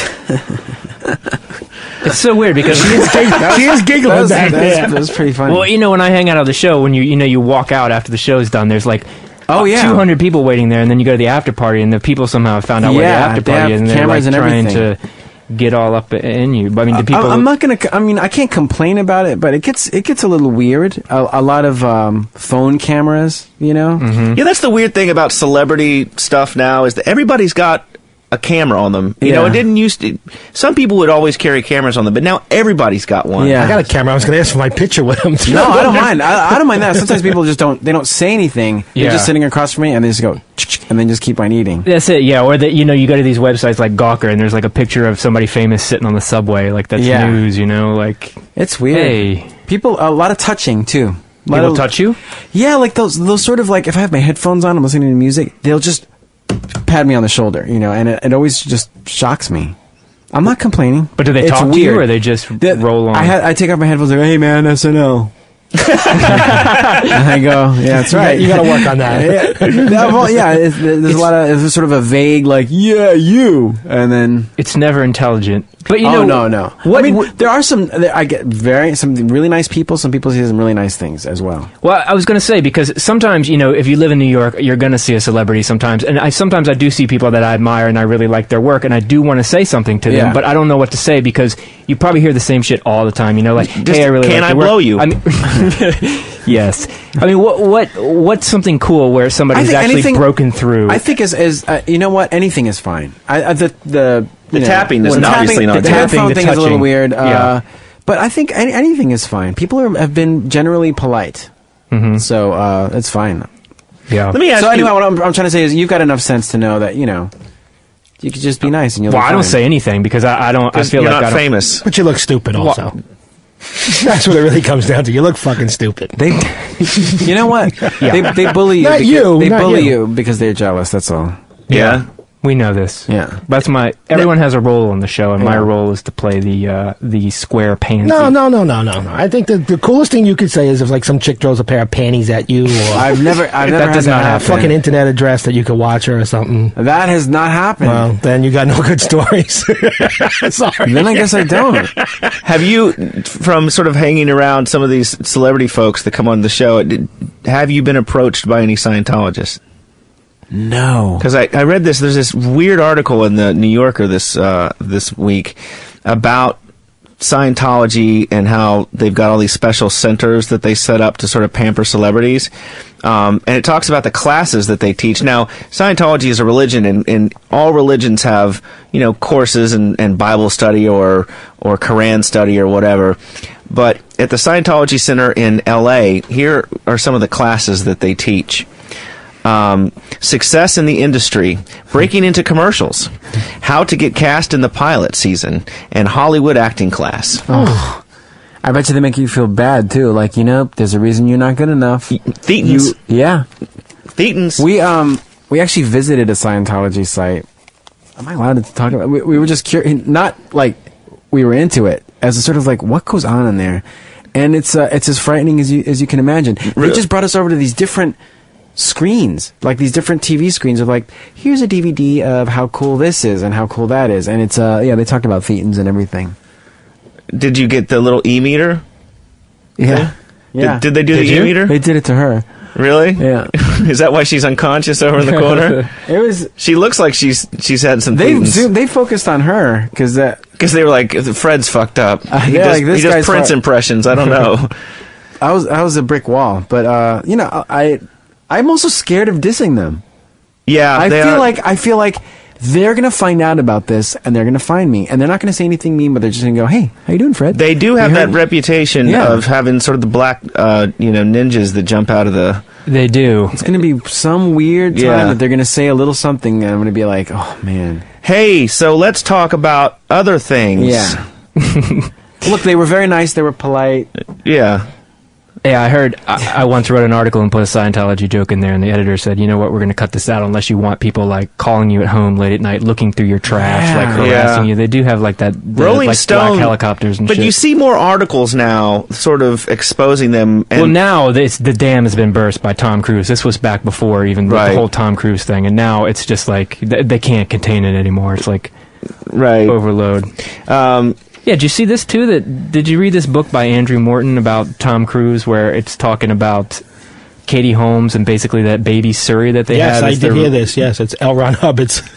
What? Wayne is up on current events. That's more actually than what you. they say. That baby Surrey is really L. Ron Hubbard's kid. Did you know this Rolling Stone article said that at every Scientology church or whatever, there's an office with paper, pens, books. That's L. Ron Hubbard's office, so that when he comes back from the dead, he can, I guess, get some work done, whichever office he goes into. It's really. I want that for me. Yeah, that would be kind of cool. I would do a wireless internet. Another guy on his fucking funeral bed, man. But with no password required. Just get on it. You know what I mean? Right, because when you come back from the dead, the worst thing is I don't want to be like, what? What was my right? I've been dead for 30, 40 years. Let me get online. Yeah, what was my password was BJ and the Bear. You know.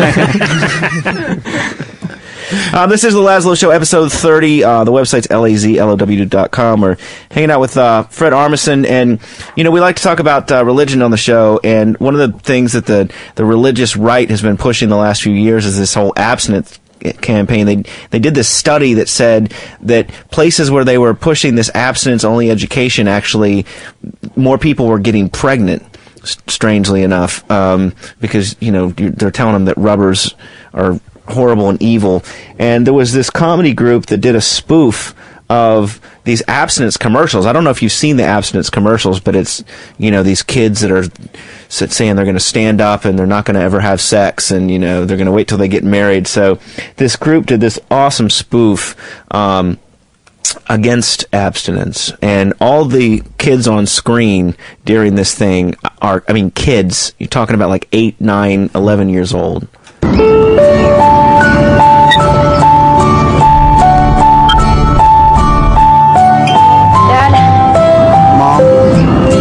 have to talk about sex. There's lots I don't know. How do I hit the G-spot? Does size matter? How do I put a condom on with my mouth? Help me out. I want to learn. Should I worry about ED? What's a Cleveland steamer? How do I last longer? Can I withhold as punishment? And what about anal? Talk to your kids about having sex. Do it early and do it often. Because we've stopped doing it in schools. Come on, Dad. Speak up, Mom.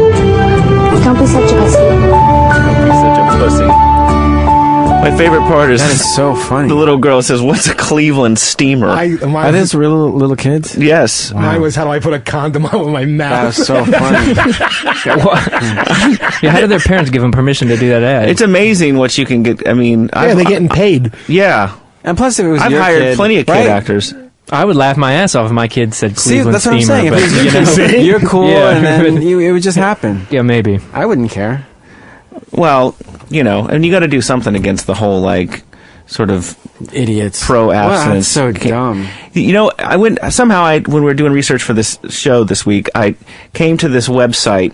Have you seen this whole Michael Crichton is right campaign that they're pushing on the internet right now? Because as you all know, scientists are idiots. The people that know what's going on are rednecks and oil executives when it comes to climatology. And so Michael Crichton, who was the person invited to the White House to consult with Bush about global warming, because he wrote this whole book about how global warming is a hoax. It's just nonsense. And it amazes me that these conservatives or whomever have grasped onto this guy, because when I want to know about science, I always think, what would the guy that made a dinosaur park movie think? What is? I'm about to be dead to you, but I read that book and it honestly changed my mind. I'm sure About it did what? because About it's called propaganda. Global warming. It's called State of Fear, and it was just incredibly researched, and he had footnotes for every single point that he made. And the Velociraptors, when they came through, wow. No, but wow. I'm telling you, check it out. It's an anti-global warming. Yes. It is. It's concept? about how global warming is sort of, it's up in the air as far as scientists go, and the data is. The rest of the world signed on to the Kyoto Treaty, but you're over there watching fucking the guy from The Fly run around with the Tyrannosaurus Has Rex. he not looked at the polar ice caps melting? Well, propaganda. Shush with your nonsense. He has, believe me, I'm as liberal as they come, but I read this thing and I was like, Jesus Christ, because the sources, the articles that he was pointing out wasn't just like crazy things out in left field. It was like, the journal Nature and all these very well-known scientific journals where he's talking about we're ignoring you. Some of the polar ice caps are melting, but in some parts of Antarctica the ice is actually getting thicker. In Greenland some parts are melting, but in some parts it's getting thicker. Some cities are getting cooler and some cities are getting warmer. I'm just saying, go read the book. You're right, man has had no effect on the planet. We're with you, dude. We are with you. Hold on a second. If you could just take your headphones off and put your hands over your ears and go, la, la, la, la. I'm not saying I don't believe it. I'm just saying... But, dude, if you gave me somebody besides Michael fucking Crichton to give me some environmental knowledge, and I'm not saying Fatso Al Gore is... I want to hear him blather. Well, the thing I remember most from that State of Fear book was he was talking about how everyone's very alarmist about the carbon dioxide. I cannot believe we're talking about this on the Lazlow Show. We just turned this into, All right, some we're going to science Eric show. in Montana, who has been on the phone, literally on hold for 47 minutes because he says he hates tofu. At $3.95 a minute.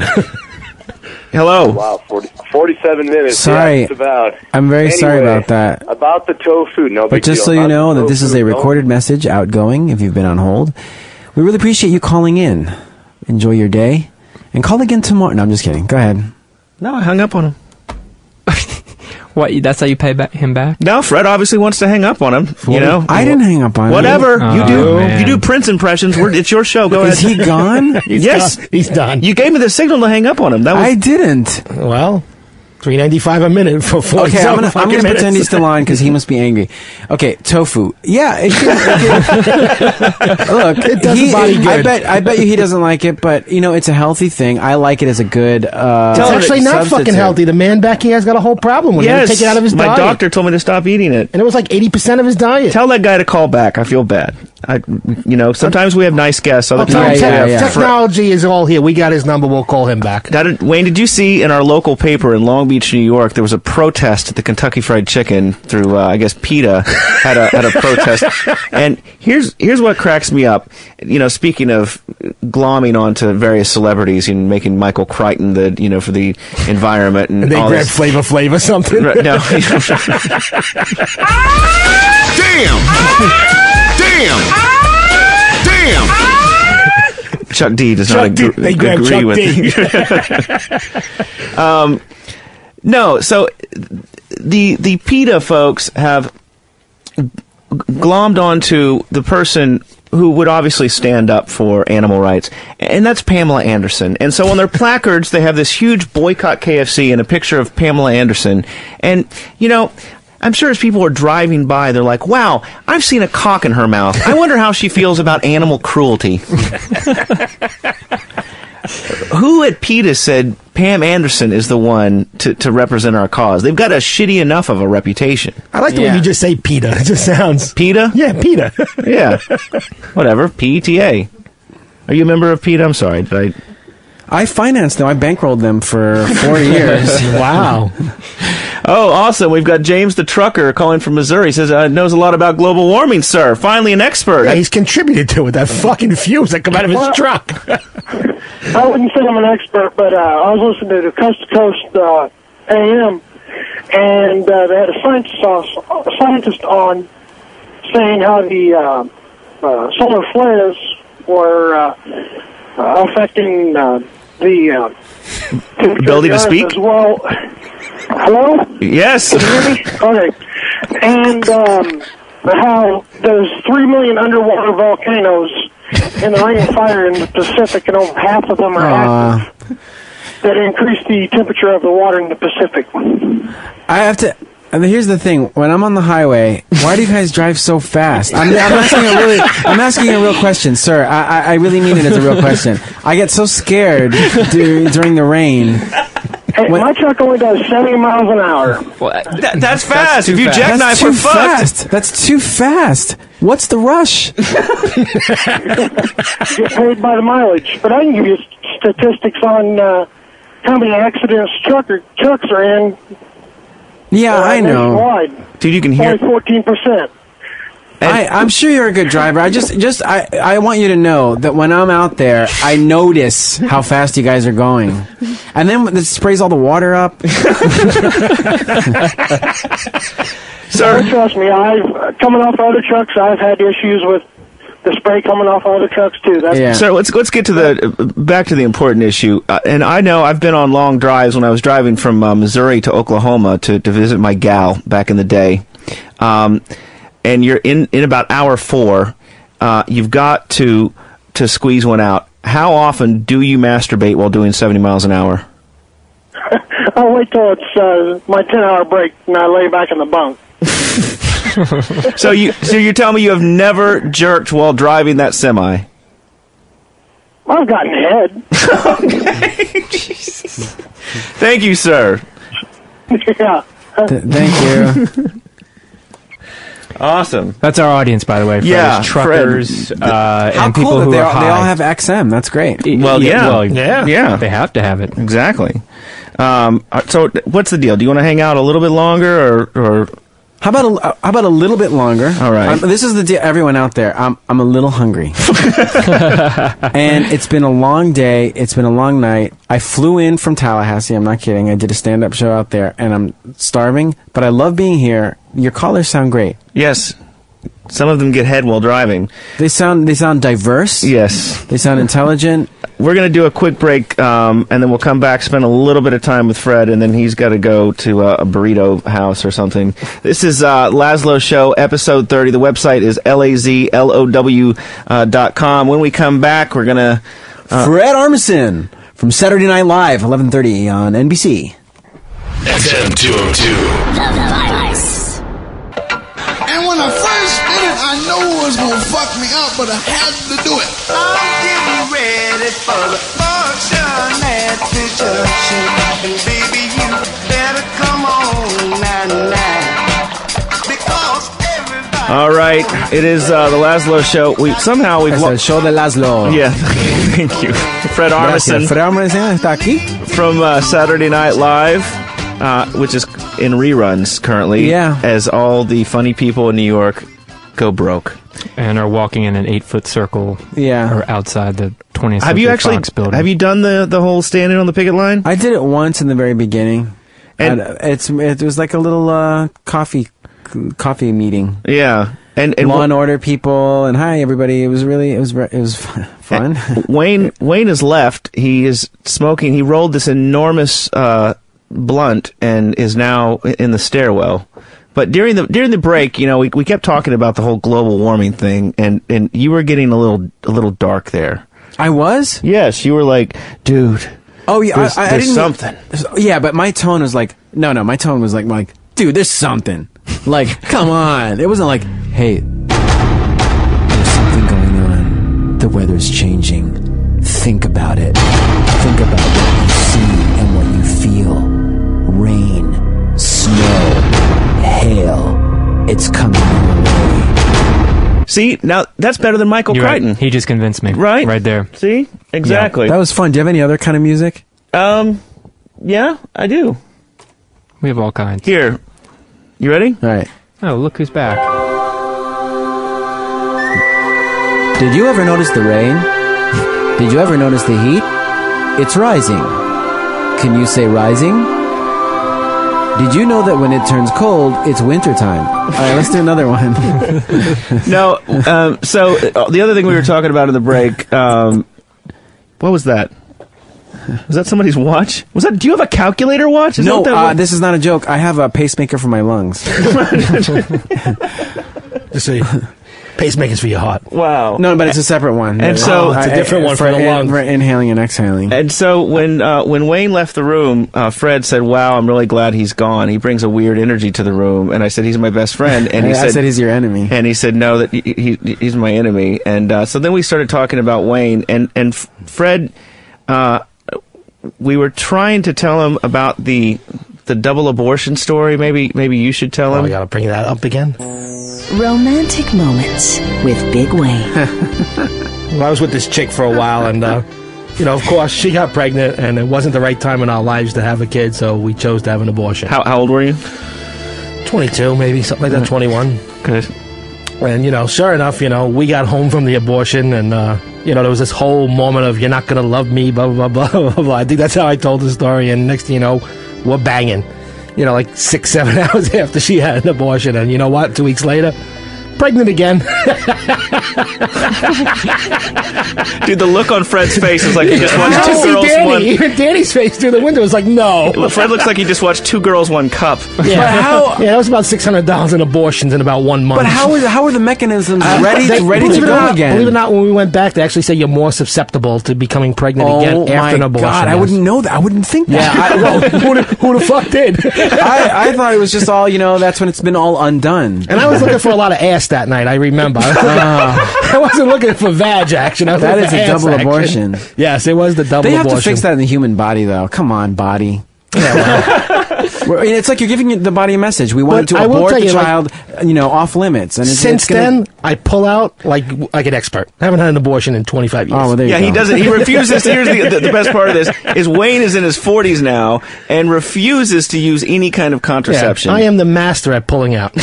Wow. I also I'm into after 10 years of missionary fucking, I'm into other shit. Yeah. Coming on the face is a very important feature. Yeah. Ass eating. Also, condoms is that? Fred is never coming. Oh my god!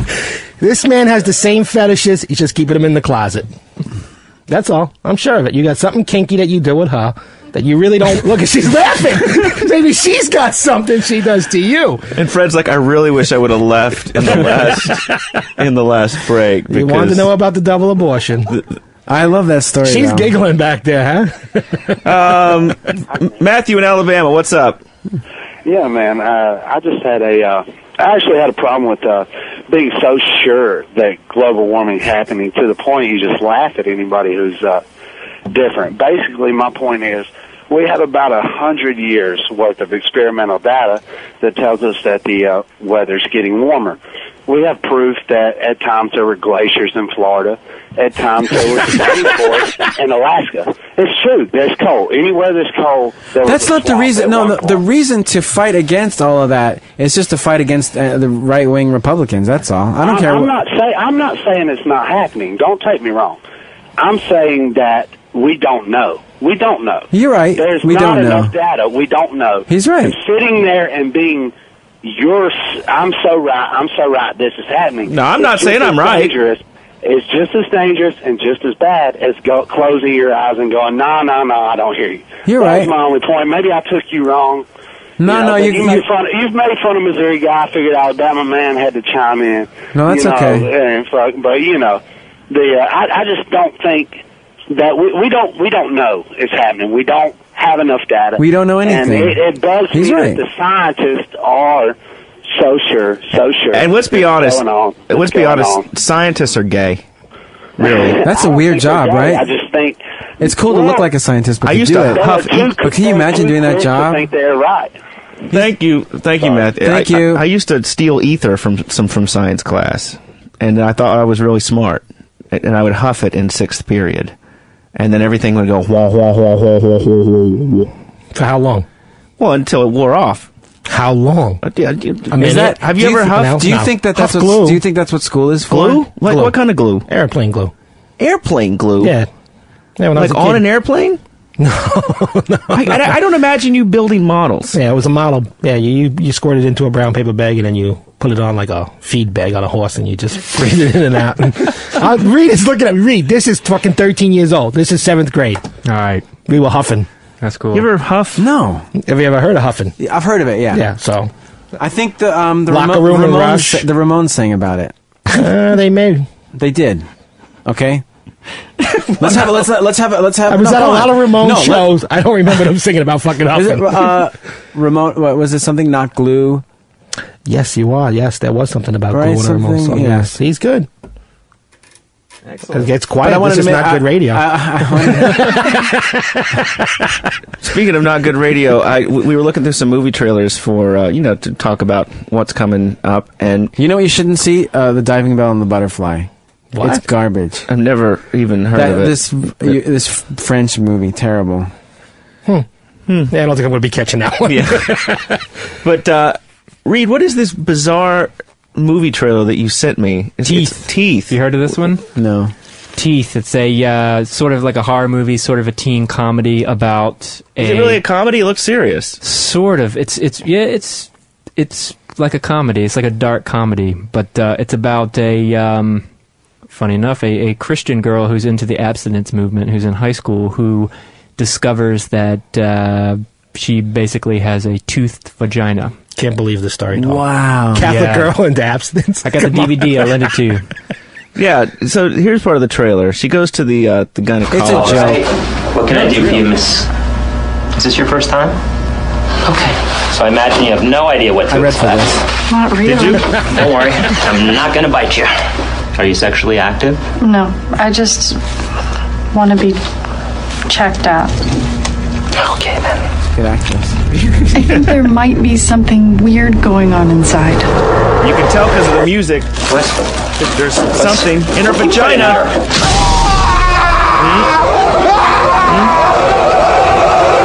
We all know that's what happens. Yeah, that's his fist. That's real. That's real, though. No, it's real. So she, once she discovers that, she kind of turns into like a vengeful superhero and goes and bites off the dicks of rapists. Wow. Yeah. For a good cause. Yeah. Can you guys please get back to work with the writers, please? This is the rubbish that. Can you imagine? The drivel that they're putting out. Yeah. Dude, I cannot turn on television at all. It's weird. With the reality shows. The Snoop show that I saw a little piece of. He's trying to talk to his kid about sex. It's the dumbest shit I have ever seen. How does that dude have any credibility left? He is like, such a piece of sold out shit. He's like, guys. What? Are you He's down? gonna hear this. What, Snoop? Yeah. I could give a fuck. He is so fucking sold out. You guys. What? 2-pack. You better watch what you're saying. He's dead. Yeah. No, here's my problem with Snoop. Jim Norton put it best. Snoop can come out in an award show with... Just so everyone knows out there, he doesn't mean Snoop Dogg. He doesn't mean anyone that we know. This is like a fictional character we're talking about. Charlie Brown. Yeah, I'm talking about Snoopy. Comes out with chicks on all fours with dog collars on and leads them on stage. Because he's pimping. But meanwhile, he goes off on Imus for making a joke. Fuck off. Seriously. Or he does like a dumb Chevy commercial with like Lee Iacocca and stuff. Dude, he has been on... Excellent. Nice. I'm not saying that he's not, hasn't done some good like hip hop songs or whatever, but he is so sold out. Oh yeah, so is Ice-T though. Come on. Well, he's in one of those television programs like fucking Law and Order. Looks like Jack and Jill went up the hill. Here's what I love about Ice-T is that the man that the country went bananas because he sang that song "Cop Killer," right? Which I saw live right before he stopped doing it. And now he plays a cop on TV. Exactly. It cracks me up. Paycheck. Yeah. Oh, look, your girlfriend's talking. Do you have an impression of Ice-T? You have an impression? Yeah, he's always got a little line as they find some evidence. Looks like Jack and Jill went up the hill. Yes, he does got it. Yes, he does got. Thank you very much. That. That's pretty good. Thank you very much. So every time they've got some. He gets some like sat on a tuffet. He gets some freestyle in the in the writing. Who else is in that show? That's not the Vincent D'Onofrio one, right? No, that's Marissa. It's always lovely talking to someone in on mic who's hallucinating in the corner because her dumb boyfriend decided to come on this awful fucking show. We should probably turn you loose. What's the money on this show, by the way? Oh, don't worry, you get a good paycheck. Dude, there's no residuals. Snoop's waiting for you downstairs. Come on, it's XM. Let's get paid. No, it doesn't work like that. There's about to be a merger, and everybody's about to get laid off. It's about Danny is gone. Who's merging?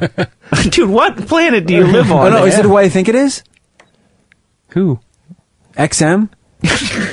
And yes, you're on XM right now. And the other company. And the other one, right? And the other company. They're getting together, correct? They're getting together, right? We don't know. But that's kind of cool, no? No. Same device, though. They've already said they're going to fire Danny if it Danny, you, of all the laziest workers I've ever seen, useless. Let's take one more call. All right, we're going to Fatback. What's up, Fatback? What's happening, Lazlow? Brother, I love you a lot, man. You cool. You rock on. Thanks, dude. I teach criminology at a college level in Georgia. Pro-crime or anti-crime? Well, I'm very liberal, but that's what they say on the news. The professors are liberal. We're liberalizing America, but for that field, I guess I'm extremely liberal. But anyway, he didn't answer the fucking question. Is he? Hey, this is mine. Pro-crime or I'm not kidding around. This is from my house. I recognize it. Mine too. I'm sorry. Fred, why do you have my remote control? Fred found a fucking Dish Network remote control. No, it's mine. I read that's on off. Guide menu info. Take it. You're one of those guys that goes to keg parties and takes the remotes, aren't you? Not cool. So they wake up the next day and they can't fucking. I'm sorry, sir. Fatback. Continue. Start over with the part about how great I am. Okay, cool, Lazlow. You rock on, brother. I teach criminology, and I guess my story's anticlimactic now. But my students told me that I should watch. When I was in college, my professors told us not to watch those law shows, and so I've never seen like Law and Order and none of that shit. I've never watched all that. Here, guess you know what? I'm going to sum it up for you real quick. I'm going to do the sound, and then Fred's going to sum. Ready? Kung, kung, kung. Hey, I'm Vincent D'Onofrio. Like he ever says his name. Why would he ever say his name? Wait. I want to do some more of them. Okay, you ready? Kung, kung, kung. But I thought you said you were gonna go down to the front gates of the zoo. but look, they're closed. That's your signature, right? Isn't that your signature? That's my signature. But you said you were there, right? Thank you. Very good. Thank you very much, Fatback. All right, rock on. I really don't know why he... Is that like his CB handle or something? Fatback? It's like, how the fuck you put that your name is Fatback? His mom called him that. Leonard from Atlanta, you're on the Lazlow Show. What's up? What's up, Lazlow? What's up? Hey, man. Nigga. Y'all gotta get off my boy Ice-T, dog. All right, dog. We weren't making fun of Ice-T. We're making fun of Snoop. I'll give you peas on Snoop. Snoop done sold out, but it's all about making that money, man. Ice-T is great. Dude, I'm telling you, I went to... Don't you think he always does those lines, though? You tried to jump on my boy about being on Law and Order. No, he didn't. I did. I jumped on him. He's like this. You gotta understand. Looks like Humpty Dumpty fell off the wall. There we go. But hey, I put it to you like this, right? The boy live a pimping lifestyle. He been living a pimping lifestyle. You see what he married to. And he had a show on NBC before he was on Law and Order. I love Ice-T. Long time ago. Okay. And anytime you can get a book outside the ice opinion, you got to be the man. Oh, Lordy Lord, he's desperate. I hear you. Come on, Ice-T's washed up, and you know it. When those guys got to stop singing, you know what I'm saying, and rapping, and doing shows, and they go on television, come on, it's fucking over. But no, dude. He makes hundreds of dollars a week. Come on. Hundreds. That's the next... I make $100 a week. And it all goes to weed. Let's do the quick plug on Fred Armisen. Do you have a website? No. Okay, if you go to YouTube and do a search, you really don't have a website? There's a big fan site I saw. There's some fan stuff. If you go to dragcityrecords.com, there's a DVD I put out of drum instruction called Jens Hanneman. So that's it. Yeah, Reed was talking about that. Drumming. Talking about that earlier, and was saying he really hopes that you don't talk about it. I did. You think anyone out there was like, I'm going to write down that name and the name of that? No, I'm sure they are. Dude, you got a lot of big fans. Big fans. Fred Armisen from Saturday Night Live. Hopefully the strike will be over soon so you guys can get back to work. And we really appreciate you flying back from Tallahassee. No problem. Being on our show. It was a real honor. And it was nice to meet your unconscious girlfriend. Thank you. She's looking pretty hot. She's waking up. She's literally got her hands over her ears. Let me give out my phone number real quick. 646. Awesome. And so maybe we'll have you back on the show sometime. I would love it. Thank you very much. Nice to meet you. Thank you. I love you all very much. It was great, Fred. Thank you. And Wayne wants a picture. And make sure you tap him on the shoulder. I'm going to touch him. This is Lazlow Show, episode 30. We're going to come back. We got a ton of stuff that we haven't got to, and maybe we'll go check in with Melinda at the Mohegan Sun and see how much her alcohol content is compared to Wayne. XM202, the virus infected.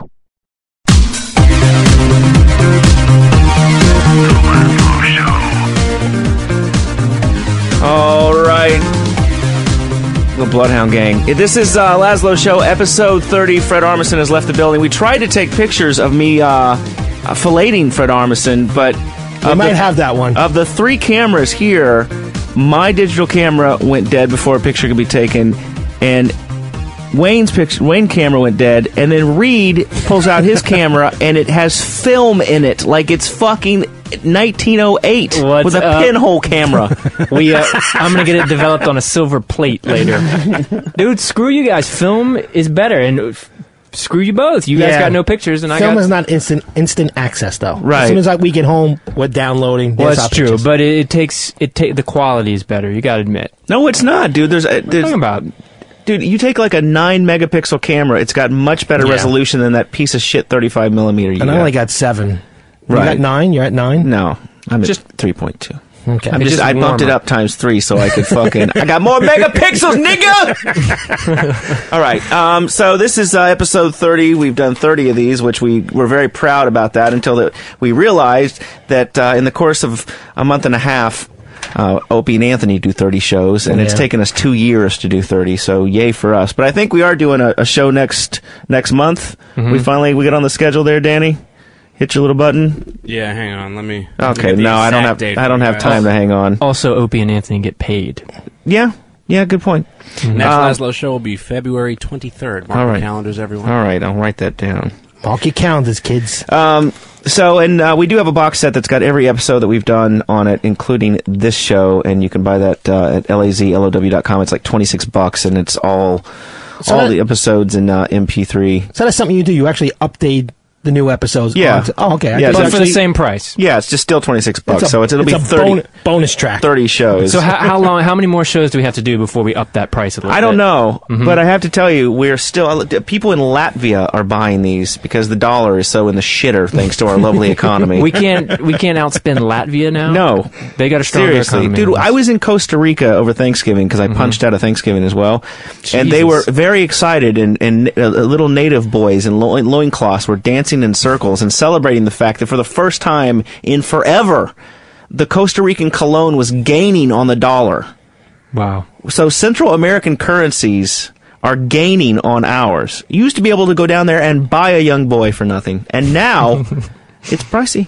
It's true. What do you consider pricey? Pricey. No, dude, I went down there a couple of months ago. It's the same prices as here. Yeah, seriously. It's the same price to get a little boy in New York as it is there. Correct. I don't know about a boy. So I got this email the other day. We got a lot to get to. I got this email the other day. It says, Lazlow, I am a new intern on the O&A show and will be working on the set of the Saturday Night Virus, which I guess is what we're doing here. I'm doing some research, writing a book report recommended by Sam. I'm not too familiar with the show. Is there a contact number I can reach you at for a quick interview? If you don't want to give out your number, just call me at 734... Oh, I guess I really shouldn't read his phone. So this is from a new intern on the Opie and Anthony show called Adam Lark. And I got this email, and the guy wants to interview me over the phone for a book report. Meanwhile, like, we're working like mad to get GTA 4 done. Book report. You sound like he's in fucking high school. Right. So, Danny, how did this... What happened here? What was this? Well, it was after the show one day last week, and I needed somebody to come in to help me with the, with the Saturday Night Virus, and I figured, what better opportunity for a sprouting intern? Let me grab him and show him the ropes and how things work around here without it being so hectic. And Adam volunteered. And so you told him to do a book report? Well, I was on my PC after the show. I was getting some work done and fucking around a little bit, and he just starts yapping, and I was so... Because he's one of these, like... That's called wanting to learn. Yeah, you guys are so is, fucking egotistical. But there's a difference between wanting to learn and being just, like, so super over-eager that you have to interrupt something that I'm in the middle of doing. Right. Because you want something. It's just like, well, grab me when I'm not doing anything. If you see me editing audio, maybe that's not the best time to tap me on the shoulder and be like, so, what's this Saturday Night Virus all about? Right. So you said, fuck off, write a book report. Pretty much. And I was like, why don't you write a fucking talk to me at home? And you do realize a book report involves an actual book. Well, that was the whole irony of it. So he takes it literally and decides that he was going to write a book report on the Lazlow show. But unbeknownst to me at the time, he took it one step further and actually emailed Lazlow asking if he could get an interview for this book report. And so he actually wrote this thing. Can you let me run in there. Young Adam.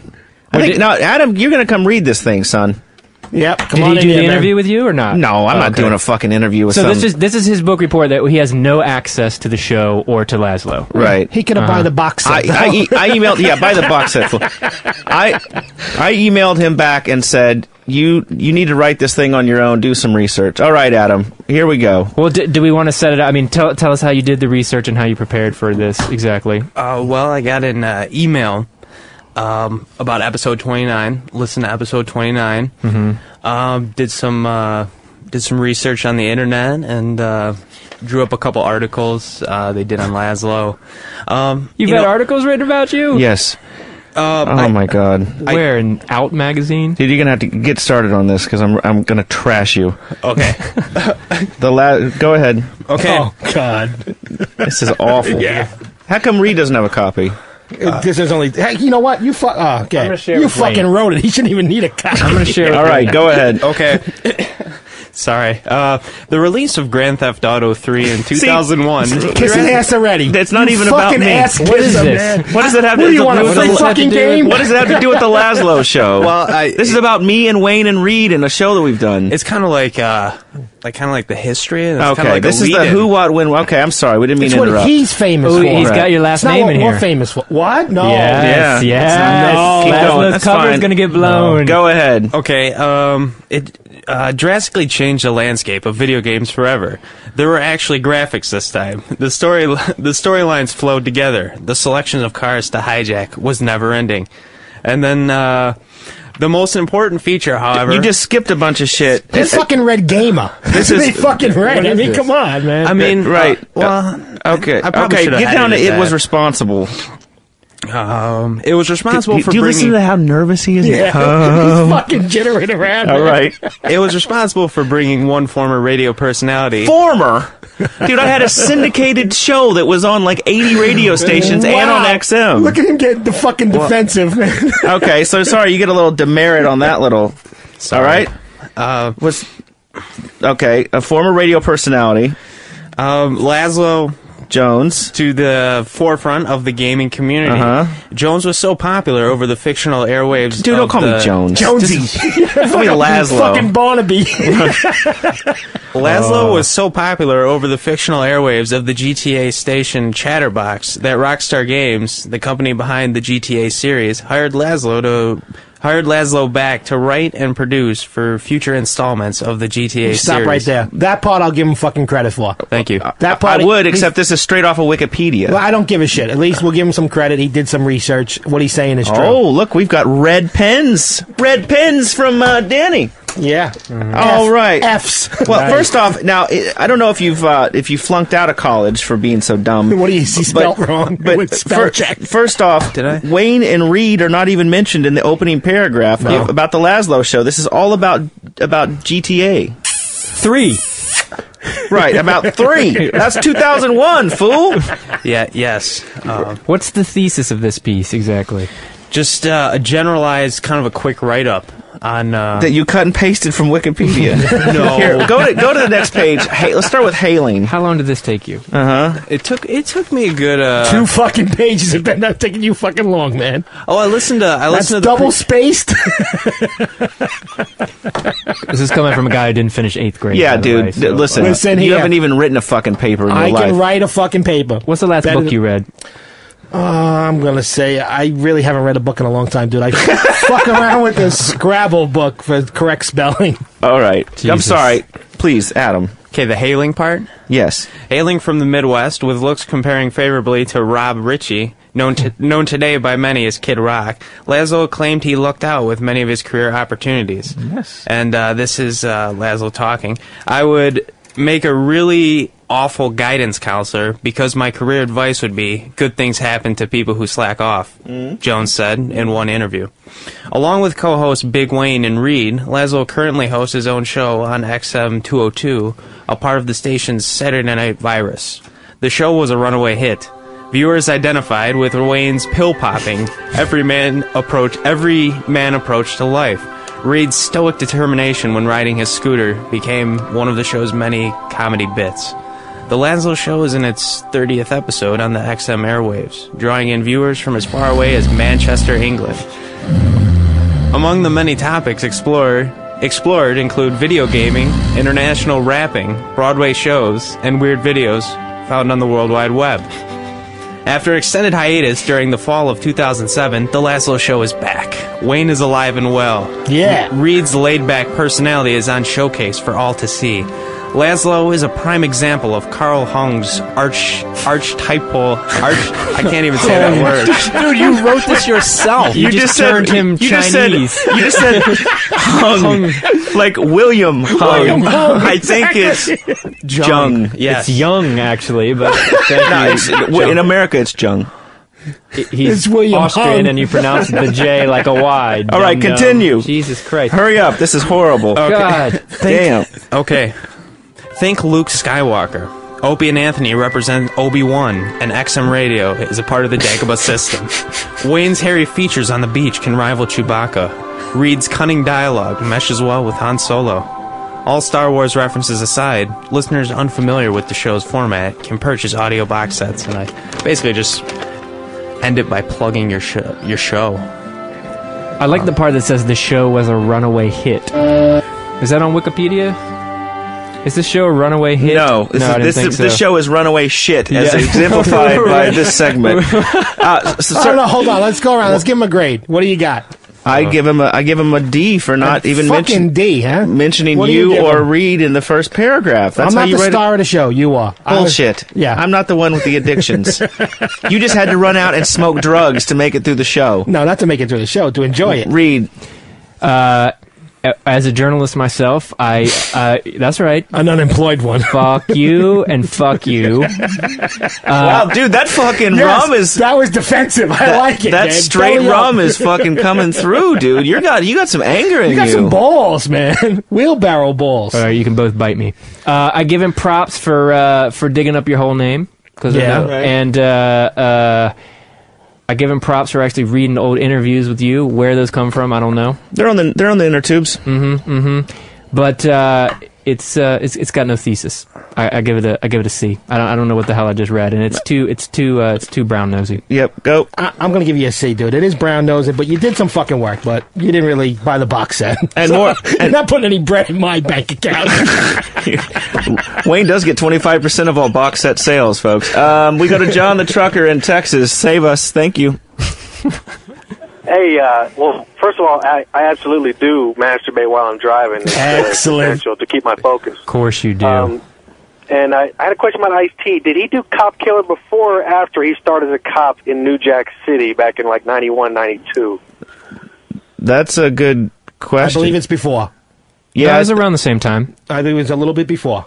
Because Body So Count... he sold out long time ago. Yes, no, Body he Count did. was after. No, Body Count was in the early 90s, was after New Jack City. Yes. How do you go from jerking off in 70 miles an hour in hauling several tons of stuff that could wrap around and kill families in minivans to how is Ice-T doing? Well, because you asked the other truck driver caller from Alabama whether, he masturbated or not, and he said he didn't. He said wait till he stopped. I do it while I'm driving and while I'm stopped. I'm with you, dude. I don't understand people that have to wait. Reed, you ever jerked while you're driving? No, I don't drive, and I don't drive a truck. I'm never. That's right. You're on a scooter. That would be a sight, wouldn't it? Him on his scooter going down Fifth Avenue, just pounding out a load. It's much safer than talking Where's on he your going? cell phone. Wait, come back. Yeah, hold on a second. Where are you going? Apart, man. Trying to sneak away. Because I gave you a C. All right. You still sucked. Adam, thank you very much. We appreciate your... Hold on, Jackie Trucker. We thank you very much for your report. Yeah. And we wish you well in your radio career. Okay. Silence. So, John the Trucker, how many times, let's say you can drive for 10 straight hours, right? 11. 11? Jesus. Yes, sir. Have you ever done meth? Of course not. Of course not. Of course not. Right. Have you ever picked up a hooker at a truck stop? Ooh.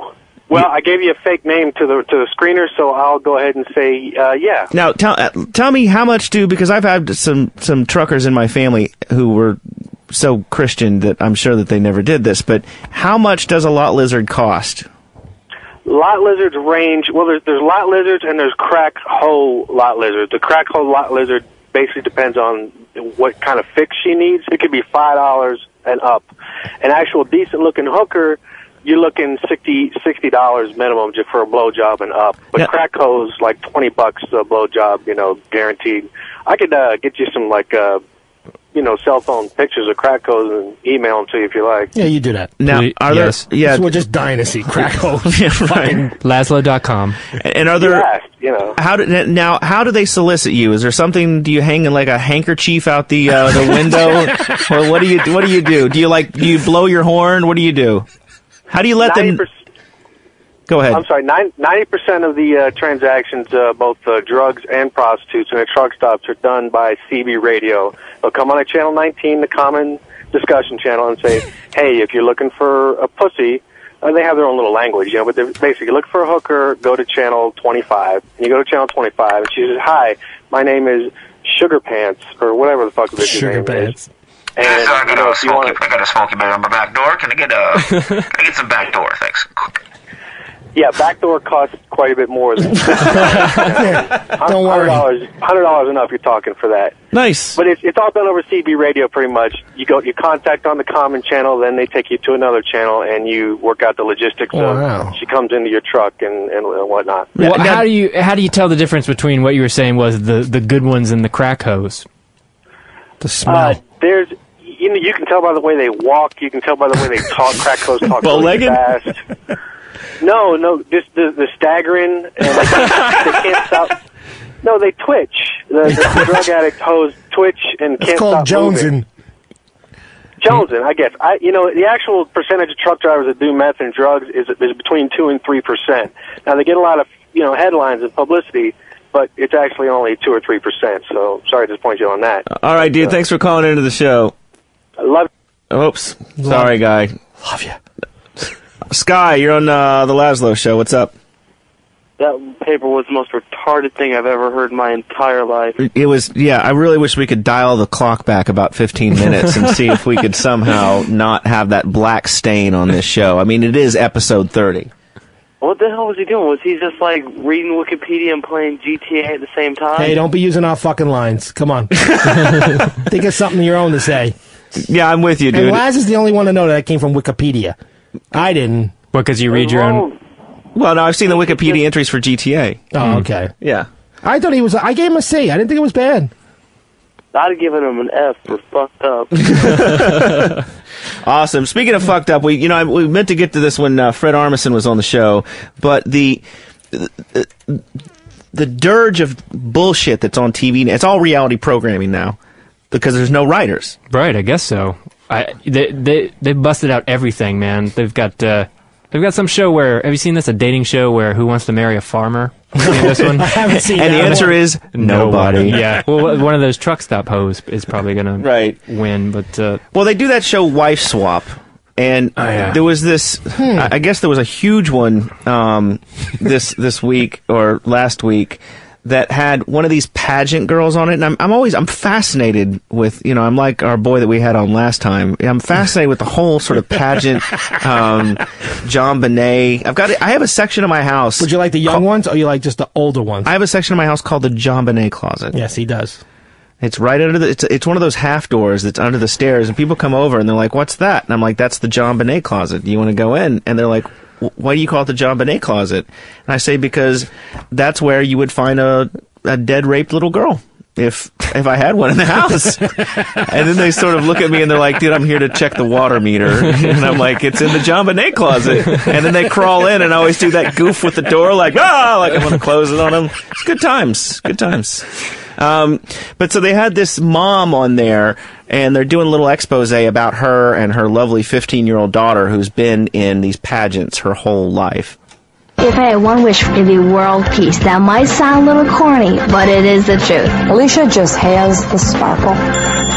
Pageants for Alicia has started when she was 11 months old, doing local pageants, and for the past 6-7 years, doing national pageants. I definitely think pageants define me as a person. I don't care what other people say. Appearance is everything in this world. I do feel sorry for people that are not gorgeous people.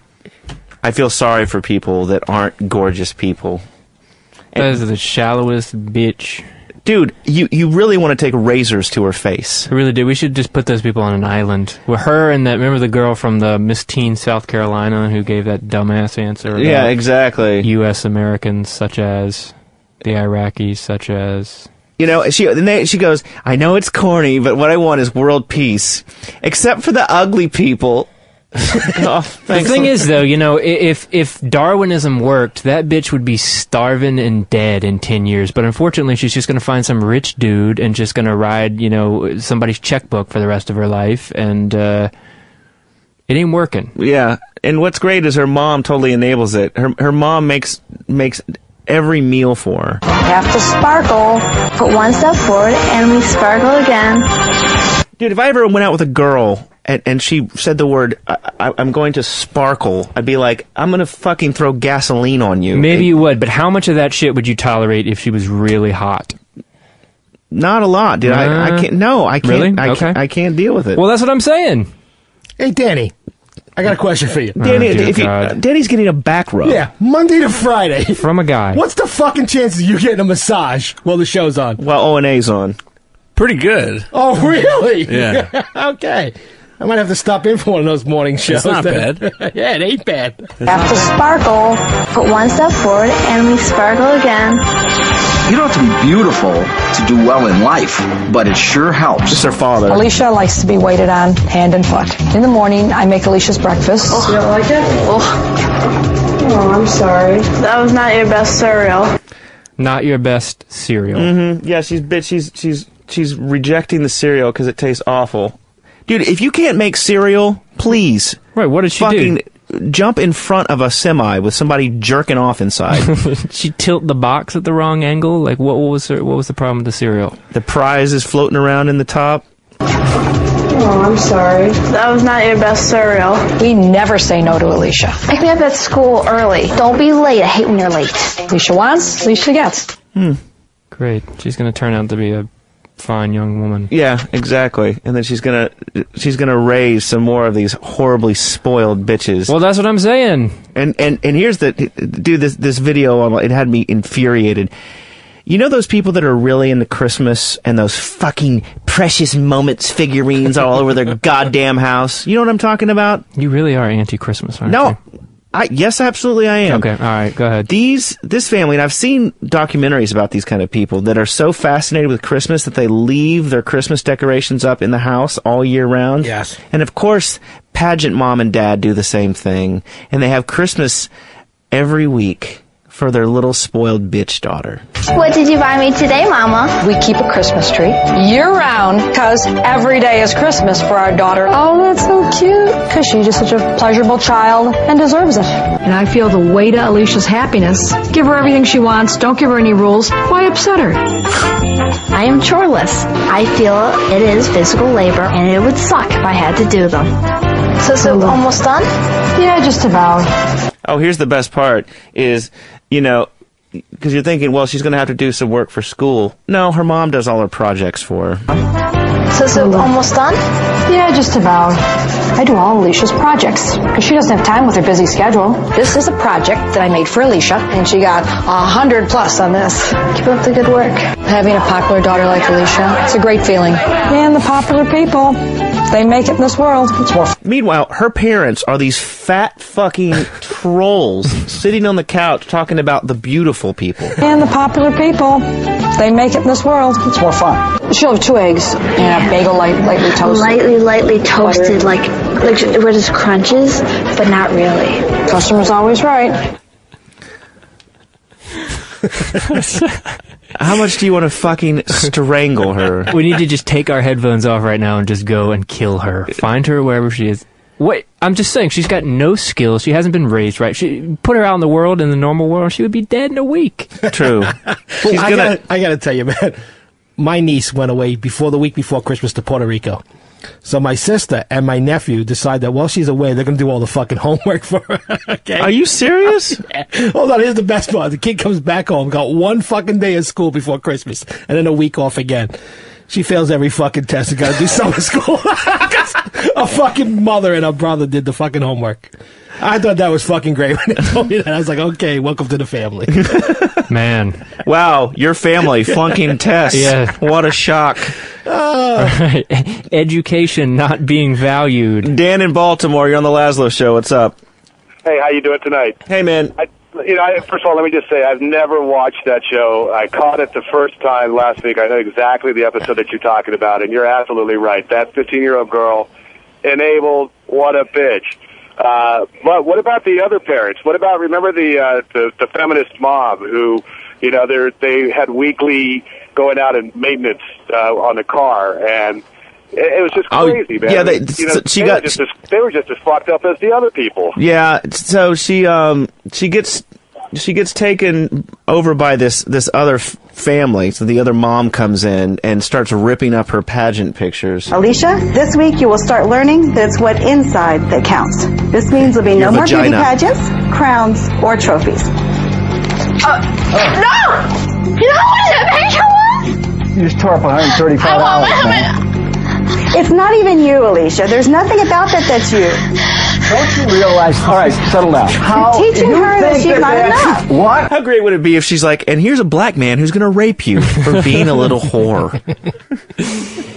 It reminds me of that MTV show, My Super Sweet 16 Birthday Party. It's the same sort of thing. These spoiled bitches who get whatever they want. They just turn into terrors, man. And the reason people watch these shows is because you can't turn them off. You want to strangle the people so bad. We need to put them in a coliseum and have them fight to the death.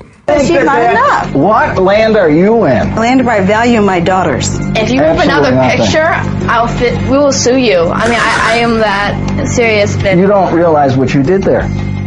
Angie's absolutely out of her mind and not going to do what she says. I don't know why she'd want to rip apart a picture like that. It's a really pretty picture. How cuckoo is this bitch? It's a really pretty picture. It's me in a little dress. Looking like I'm 25. I've been dressing like a whore since I was 1, and I can tap dance and sparkle. Dude, and people in that school when this show came out are laughing their ass. Because everybody had that clique of chicks in high school that were those prim and proper chicks that were so perfect, and they had the rich parents that bought them the fucking Beamer, and they trotted down the halls, and you just wanted to grab them by the back of the head and go, yeah, suck my dick. Is that just me? Or? Yeah, it was just you. I think it was. I just didn't had a have little any fantasy there. there. Yeah, you did. In Oklahoma, they got fucking BMWs. Come on. They bought him a nice horse in Fucking Oklahoma. Toyotas.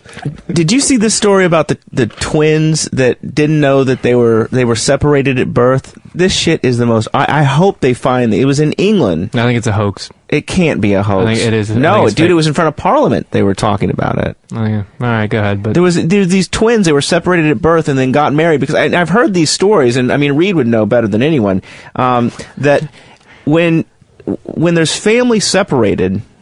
And then they meet up and they don't know that they're family. There's some kind of weird chemical attraction, you know. So like if you don't know that that's your sister, like have you ever been attracted to your sister, Wayne? Maybe your sister. Okay, thank you. By the way, on that tape. Yeah. When I was recording you, shit-faced and blacking out in Jamaica, you did a whole rant about my sister that I conveniently edited out and didn't bring tonight. And what did I say? I'm really not going to go into it, but you may owe her an apology. Well, I was called her. You know, I've never gotten an apology in my life from Wayne. I got it that day. Yeah, the next day. The next day he apologized to me. I was a little crazy. For saying something in particular? No, because he was out of control. You don't understand it. Like 9 hours of fucking drinking this shit. And smoking a hell of a lot of fucking weed that I literally knew the next morning when I woke up, I was like, somewhere in there, I had to say something fucking wrong. But did you know that you said... It wasn't funny, it was fucking wrong. Did you know you talked some shit about his sister, though? No, that I can't remember. Oh. What did he say? Give us the gist. He just... You know, called her a horrible human being. No, never. I would never say that about your sister. And that had to be the drink. And then he talked to you. She's a sweetheart. Yes, I know. But he, speaking of... And if she's listening, sorry. She's not. No, she's listening. She's Neither dedicated. is anyone else. So, Reed, you know, speaking of GTA, Reed played a geeky character on the radio that's very similar to his current persona that reads comic books. But I found this guy, or maybe you did, that was doing this online dating because these people now make these videos of themselves, and then you go to the website and you watch people's videos and choose which person that you want to go. It's called Hurry Date, I think. Mm-hmm. And the most genius guy posted to this, and he doesn't realize what a fucking goof he is. But I mean, this is absolutely serious. The dude is going on doing his little expose talking about why you should like him as a girl. Well, I want people to know about me is I'm sort of a wild and crazy guy, really spontaneous. Are you? Are you really? Really strange. I mean, but at the same time, I'm also sort of normal, down to earth. I mean, I live at home with my parents, although that shouldn't be a distraction against people. Why would living with your parents... By the way, he's 23. Why would anybody hold that against you? At the same time, I'm also sort of normal, down to earth. I mean, I live at home with my parents, although that shouldn't be a distraction against people. I really care about things and the people that I know about. I'm very friendly. I'm very outgoing if you get to know me. And, I mean, unfortunately, I also find myself a little bit shy, and that's why I'm sort of doing this. But I do think that once you get to know me, I'm sort of a barrel of laughs to be around. A barrel laugh. You sure? Fucking Reed, you're posting your fucking video. Huh? I was just gonna say that guy does my character better than I've ever heard. I mean, that Seriously. is like the gold and standard. He uses these 1970s. I'm a barrel of laughs. I'm a barrel monkey. Once you get to know me, I'm sort of a barrel of laughs to be around. I don't really like those types of women that are on Sex and the City. The ones that are... Don't think you have to worry too hard about that. I really don't see Sex and the City chicks going after you, writing JavaScript in your fucking basement. I really like those types of women that are on Sex and the City. The ones that are obsessed with extremely material things. I mean, sure, it's okay to have a few material things. I have them myself, but to run around buying shoes all the time, which most likely you're not like Imelda Marcos. Dude, listen, can you get a better reference from the last... Right. At least somebody who's still in power, Like, come on. Exactly. There's been enough MTV Cribs that you could bring up, Right. like Russell Simmons' fucking girl, Mm-hmm. Come on. Shoes all the time, which most likely you're not like Imelda Marcos. I guess my biggest turn on would be a great conversationalist. Someone who I'm able to talk with, I'm intrigued with, has a nice voice. Dude, it sounds like you can't even get a word in edgewise with this fool. Yeah, he swallows. Yeah, Intrigued with, has a nice voice, and has great eyes, of course. And, I mean, even through glasses, and I'm able to like just chat away without any realizing what the time is. So, this video, by the way, it went on for a while. It really and did. I edited, but the best part was at the end when he reveals that he's into anime. Right, here he's broken you in with his charm slowly, but now he's going to drop the bomb on you. Personally, I sort of have a weird nickname for myself, Ataru, who's based... It's always good to tell potential chicks that you call yourself Ataru. So shall I be calling you Bob or Ataru tonight?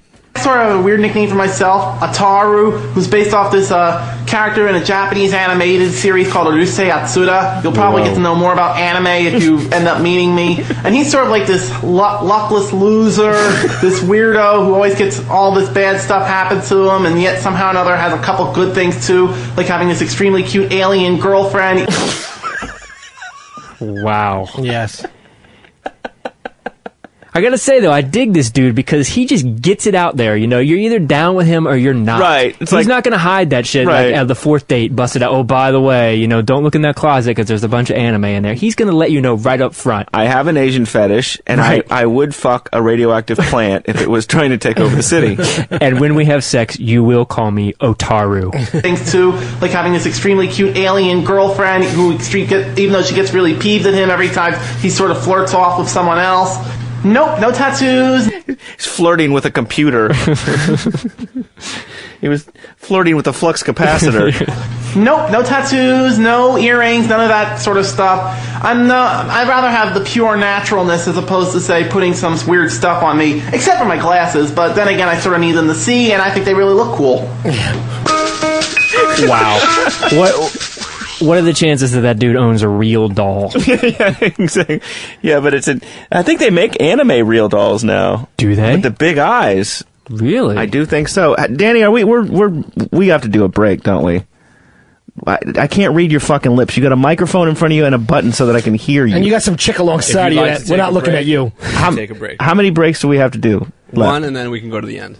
All right, let's do a break now, and then we'll cruise to the end.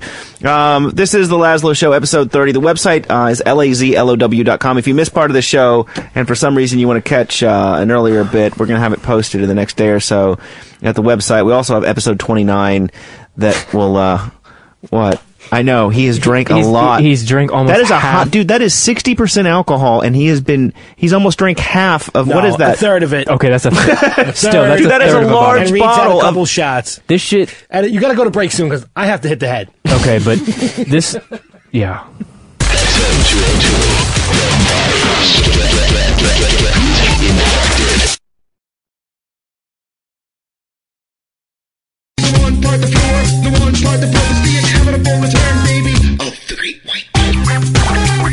The Lazlow Show. Yeah. This is episode 30 of the Lazlow Show. Big Wayne. Read in studio. Website's lazlow.com. Danny was just in here. He's been having a few drinks. Was giving us a few pointers on the show. I think he's doing okay. Yeah, he's enjoying it very much. And then I was like, what about the ending? And he's like, oh, yeah, I got to go figure out what we're doing. And, dude, you've been trying to get him to drink that awful fucking straight rum. Dude, in the first hour. Reed, I just gave Reed more props than you, dude. The whole fucking Jamaica vacation, you never took one shot of it. The guy's already 2 or 3 shots deep, and he loves it. It's not bad. Dude, it's awful. That stuff is straight. It's a hell of a lot better than it's like Everclear. No, it's really smooth. I gotta say, as far as hard liquor goes, it's really smooth. It's way better than whiskey or vodka. That's what the homeless people drink in Jamaica. Yeah, dude, this is who you bought your first fucking half ounce of weed from. He had. Oh, I did. I bought it. She. Yeah, she. No, it was a homeless chick. So even the homeless are selling weed down there. Of course. Yeah. Because you then why are they homeless? You don't have to go far. Because you're not making money off it. So we're going to do a quick thing here to see if Wayne is smarter than an American Idol finalist. All right. There's this chick, Kelly Pickler. Yeah, I heard of Kelly Pickler. Have you heard of her? Yeah. She, I guess she was on, what is that show that Who's Smarter Than a Fifth Grader? Yeah. Shoot! Oh, yeah, I saw a clip of that, man. It made me want to, she was just like that dumb This might require, pageant. Reed, this might require a drink. Here we go. You ready? You ready? The third grade world geography question is: Budapest is the capital of what European country? Wayne? Turkey. Don't fucking know, man. Wow. Iraq, Iran, one of those. Capital of what European country? This might be a stupid question. Here's Kelly. I'm guessing it's probably going to be. Like, I thought Europe was a country. See, and this, when people say, oh, there's this, because I'm from the South, people say, and you're sort of from the South as well, Reed. People say, oh, they really need to stop stereotyping us that we're stupid and things like that. Are you saying I'm fucking stupid? I'm saying that you've got this stereotype, and you've got this girl now who has got, a big selling country album and is dumb as a fucking stick. Yeah, how do you get to age 19 and think Europe is a country? Right, and how do you have an agent that lets you on this show where literally she's sitting there competing against like a 5th grader and she's losing horribly? That's the fucking show. I know, but you look retarded. See? Like, I thought Europe was a country. Budapest? I never even heard of that. All right, here's your. Wayne, have you heard of Budapest? I've heard of it. Don't know been where, there. and not actually interested in where the fuck it is. All right, here's your options. I mean, you could drop out with $10,000. I want the fucking I know they 10,000. speak French there, don't they? Like, I want to say, is France a country? Dude, she is spiraling into... Is France a country? She's spiraling into Dum-Dumville. Is France a country? I don't know what I'm doing. Kel. Yes. Focus. Focus. I am. Like, I'm listening to what you're saying, but I only hear what I want to. The right answer is Hungary. Hungry. Is what? I said turkey. Hungry. My first guess was Hungry. turkey. Like I'm hungry. That's a country? I've heard of Turkey. See? Am I far away? No, you're not far away. See? You're both dumb. I can accept that. I'm not really interested where the fucking it is, so. You have no interest in traveling internationally? No. Jamaica? New York. You ever been to Europe? London. What were you doing in London? By the way, visiting. London is not. No.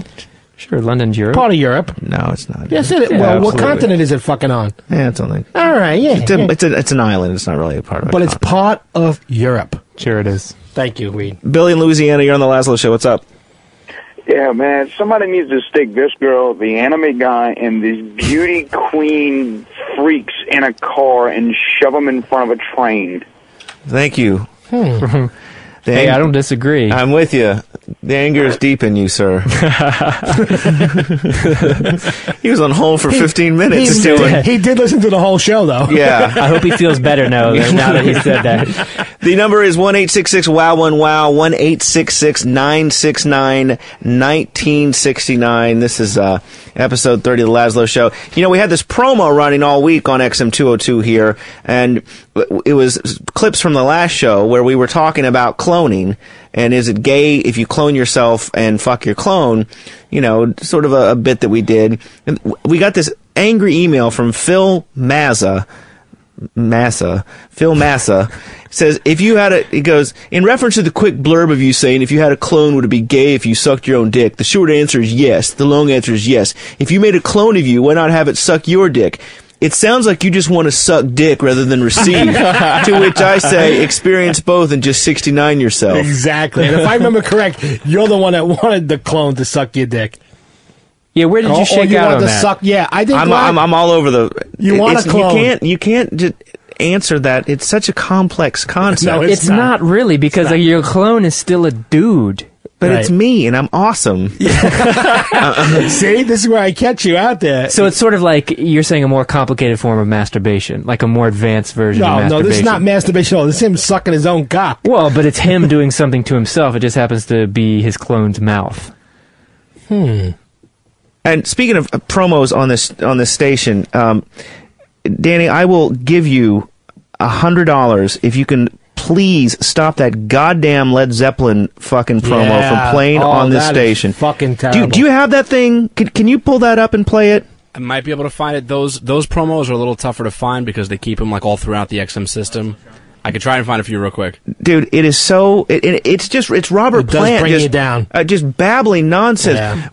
The first album took 32 hours... 8 hours. It took 8 hours. It's like, what are you babbling? This is the power of 8 hours, but it was 32. We don't know. And then he's... I don't... Dude, it makes no fucking sense. Brian in Detroit, you're on the Lazlow Show. What's up? Hey, you talking to me? Yes. Shut your radio off. What's up? You're on. Fuck this. Wrong show. It's pretty awesome. You gotta love that, Danny, huh? Oh, it's great. I love when those guys call. Yeah, exactly. It really punches up the show. Yeah, exactly. Wow. Involved is just fucking dead on. And we got a fan mail from Caleb Foltz that says, just wondering if Big Wayne looked at the Christina Aguilera's nude pictures, and if he did, what did he think? Yes, the Prego pictures, I did check them out, and I gotta tell you, she is one hot fucking mother.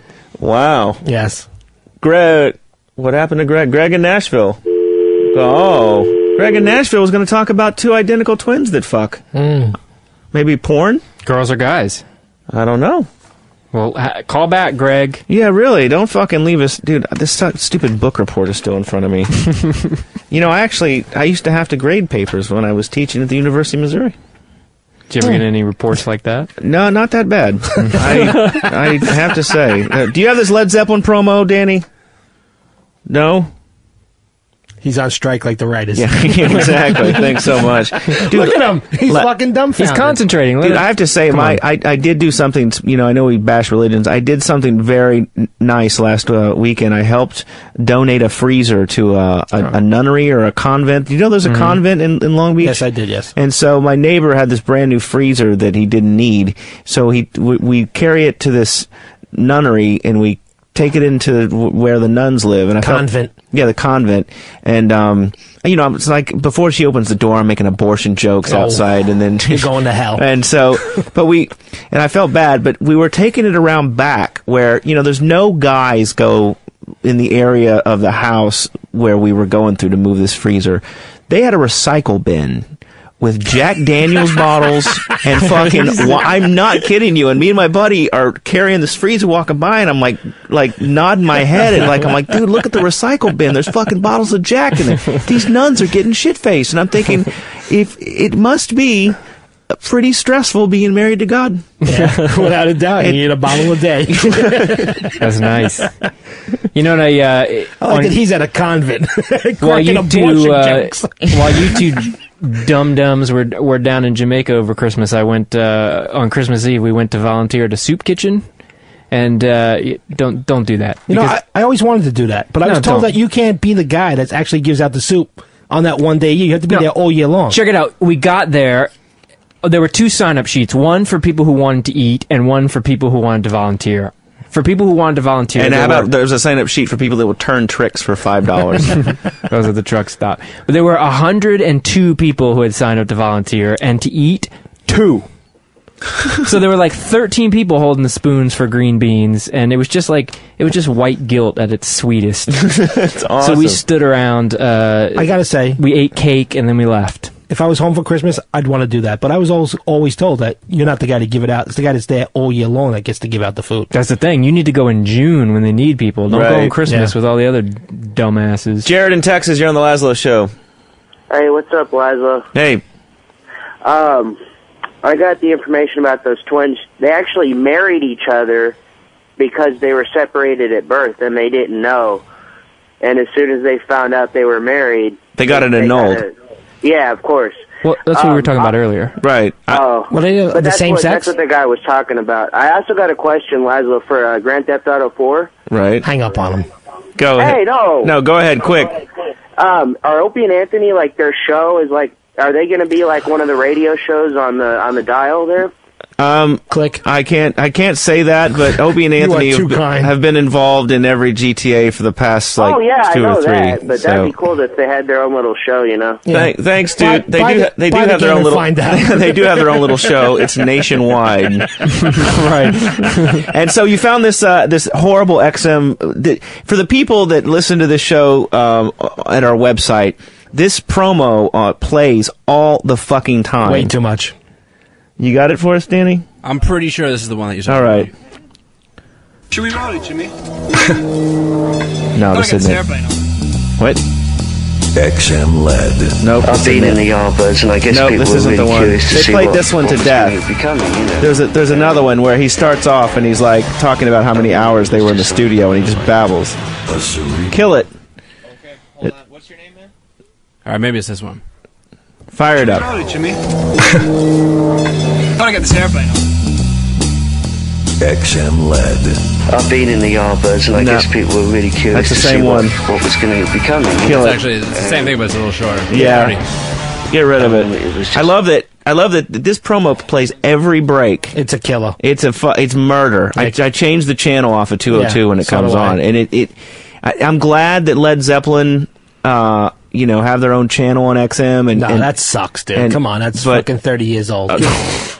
They're just as big now, man. They just give fucking Fred Astaire his own channel. Dude, did you hear any of the audio from the? And I talked to somebody who was at that concert in London, and they said, it was so overwhelming because the crowd was in such anticipation about it. But I mean, when you listen to the audio just by itself, it's like his voice is so low, it sounds awful, awful. Really? Yeah, it does sound bad. Sydney in Kentucky, you're on the Lazlow Show. What's up? What's up? The guy that called in earlier was talking about the twins that have sex and stuff. I don't think he was talking about the people in England or wherever. Actually, there's these two identical twin females who do porn together. Awesome. Yeah, I've seen the videos. A buddy of mine showed them to me, and it's pretty rotten because one of the chicks will suck a guy's cock that just came out of her twin sister's ass. Nothing. Me and Laz and Reed, we have been in a porno shoot and seen that. There's nothing wrong with that. Well, not with twin sisters, though. It's even better than the two we seen. But it's exactly the same thing as them being clones. They have exactly the same genes. So if you would blow your twin brother, it's the same thing as blowing your clone. No, so yeah, it's if I'm a chick, I'm eating my clone's pussy. But I'm a guy and I'm not sucking my own dick. And that would be the next promo that when we do episode 31. Coming up in. But it doesn't sound like the chicks actually kiss or make out with one another. They're just there doing a threesome, but they're. No, I think they. Yeah, it's. And the official term for that move is called the ATM, as we learned. Yes, to mouth. Wasn't that illegal to have siblings? What the fuck? Why is the mic still open? Turn the mic off on. in there, you drunk fucking bastard! Danny is shit faced. He just got an F. By the way, guess who renewed ReadTucker.com? Who did? You did. I own it now for 5 more years. Thank you, sir. Yes. I'm going to put up my blog this year. That's there's going to be a donkey cock and you Photoshop. It's going to be 4 girls finger paint up I want there. to put my blog up on Reed's website. Are you going to hold that hostage? Dude, write it as Reed. No, shut I your mouth, dude. I will, and I'm going to send it to you. Come on. Seriously, I can put anything I want on it. No, you can. You own it. Awesome, dude. I want you to write the most scandalous, horrible nonsense. I will. Come on. like here she's blog entry 1. I did see you flirting with a guy tonight at the fucking noodle house. Blog entry 1. I woke up with white stuff crusted on my face. The man next to me appeared to be Armenian. Huh? There was some Mrs. Dash and some Vaseline by the window. Are you gonna hold out a $100 bill? Are you gonna hold the website hostage? What do I have to do? Gonna. And speaking of websites, I had a thing to play about Giuliani because he can't talk about the weather without somehow, like doing that little 9/11. Like every question you ask of Giuliani on the campaign trail, 9/11 is the only card that fool can play. But what may annoy me even more is you cannot go to any political website or discussion or journalistic website where there's commentary without the rabid Ron Paul fools. Those dudes are off. We get it. You like Ron Paul. Yeah. You go on Dig. You ever go on dig.com? No. Any of those sites, or anytime there's a YouTube video, just a YouTube video of Hillary, there'll be all of these horrible rants from the right. Don't get me wrong. I like a lot of what Ron Paul's in, but we get it. And, there's no greater, trough of fetid despair and human depravity than YouTube comments. The people that post under, fake You know, it's just like, what are you doing? Like, what are you doing? Oh, look, we've got Timer Girl. Timer Girl. Danny's. Can we say that she's your girlfriend? He takes his headphones off. God. I asked him a question, and he's like, "Cut! She's not here. She's not here." Guys, I'm looking for that fucking Led Zeppelin promo. No, never mind that. Don't worry. I'm sorry, dude. I appreciate it. Man. Please don't get angry with me. Don't speak evil about me on your blog. Well, all I just saw like hands up by the shoulders. Like, what aren't you getting from me? Why do we give alcohol to the guy that runs the board for us in the other room? Come on, he deserves it. True. And me, I'm off the alcohol and the tobacco until February 7th, and then I'm getting shit. What's February 7th? I got to clean the system out, dude. But what is February 7th? I mean, what is it like? It's just I made a bet with a guy at Rockstar. It's a Monday or something? It's just we're gonna do it. Well, this has been episode 30 of the Lazlow Show. Final comments? We ran the gamut so far. lazlow.com is the website. We've got all the episodes. Actually, not posted. The last episode was posted there. This episode will be posted probably on Monday morning, so you can download it for free. Also, Anthony's podcast, the exclusive original. I got to tell you, when I posted Anthony's podcast, I got more traffic than I've ever had in my entire existence. Well, what do you expect? The guy has a fucking nationally wide, syndicated program. Keep drinking. Yeah. And we do want to thank Opie and Anthony for giving us the and little Jimmy Norton too. The show on Saturday nights. We will be back in February with episode 31. And thank you very much, Danny, for drinking and fucking up the show. And please don't fuck your clone. Thank you for listening to the Lazlow Show. That show sucks my ass. That's only in the moment.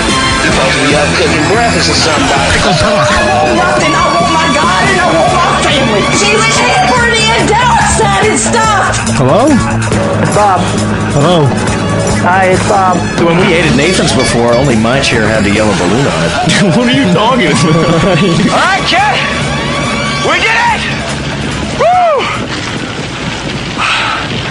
Kid? Kid, you all right? Come on, buddy, you all right? Can you hear me? Kid? If I say yes, will you promise we'll never have to do that again? Never say never, partner.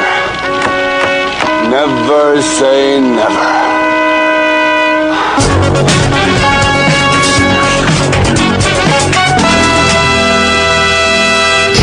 Rocco in London, Rocco in Chicago. Discover card.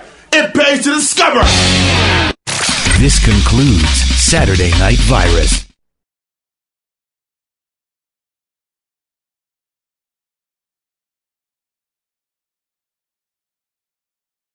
Saturday Night Virus begins now. This is as disorganized as it comes. Aye, are you ready, laddies? Stop fiddling with your tiny pricks. So you're smoking crack at... Yeah, it was actually underneath the Brooklyn Bridge. Of course it was. Opie and Anthony present. I had a piece of cardboard and a boom.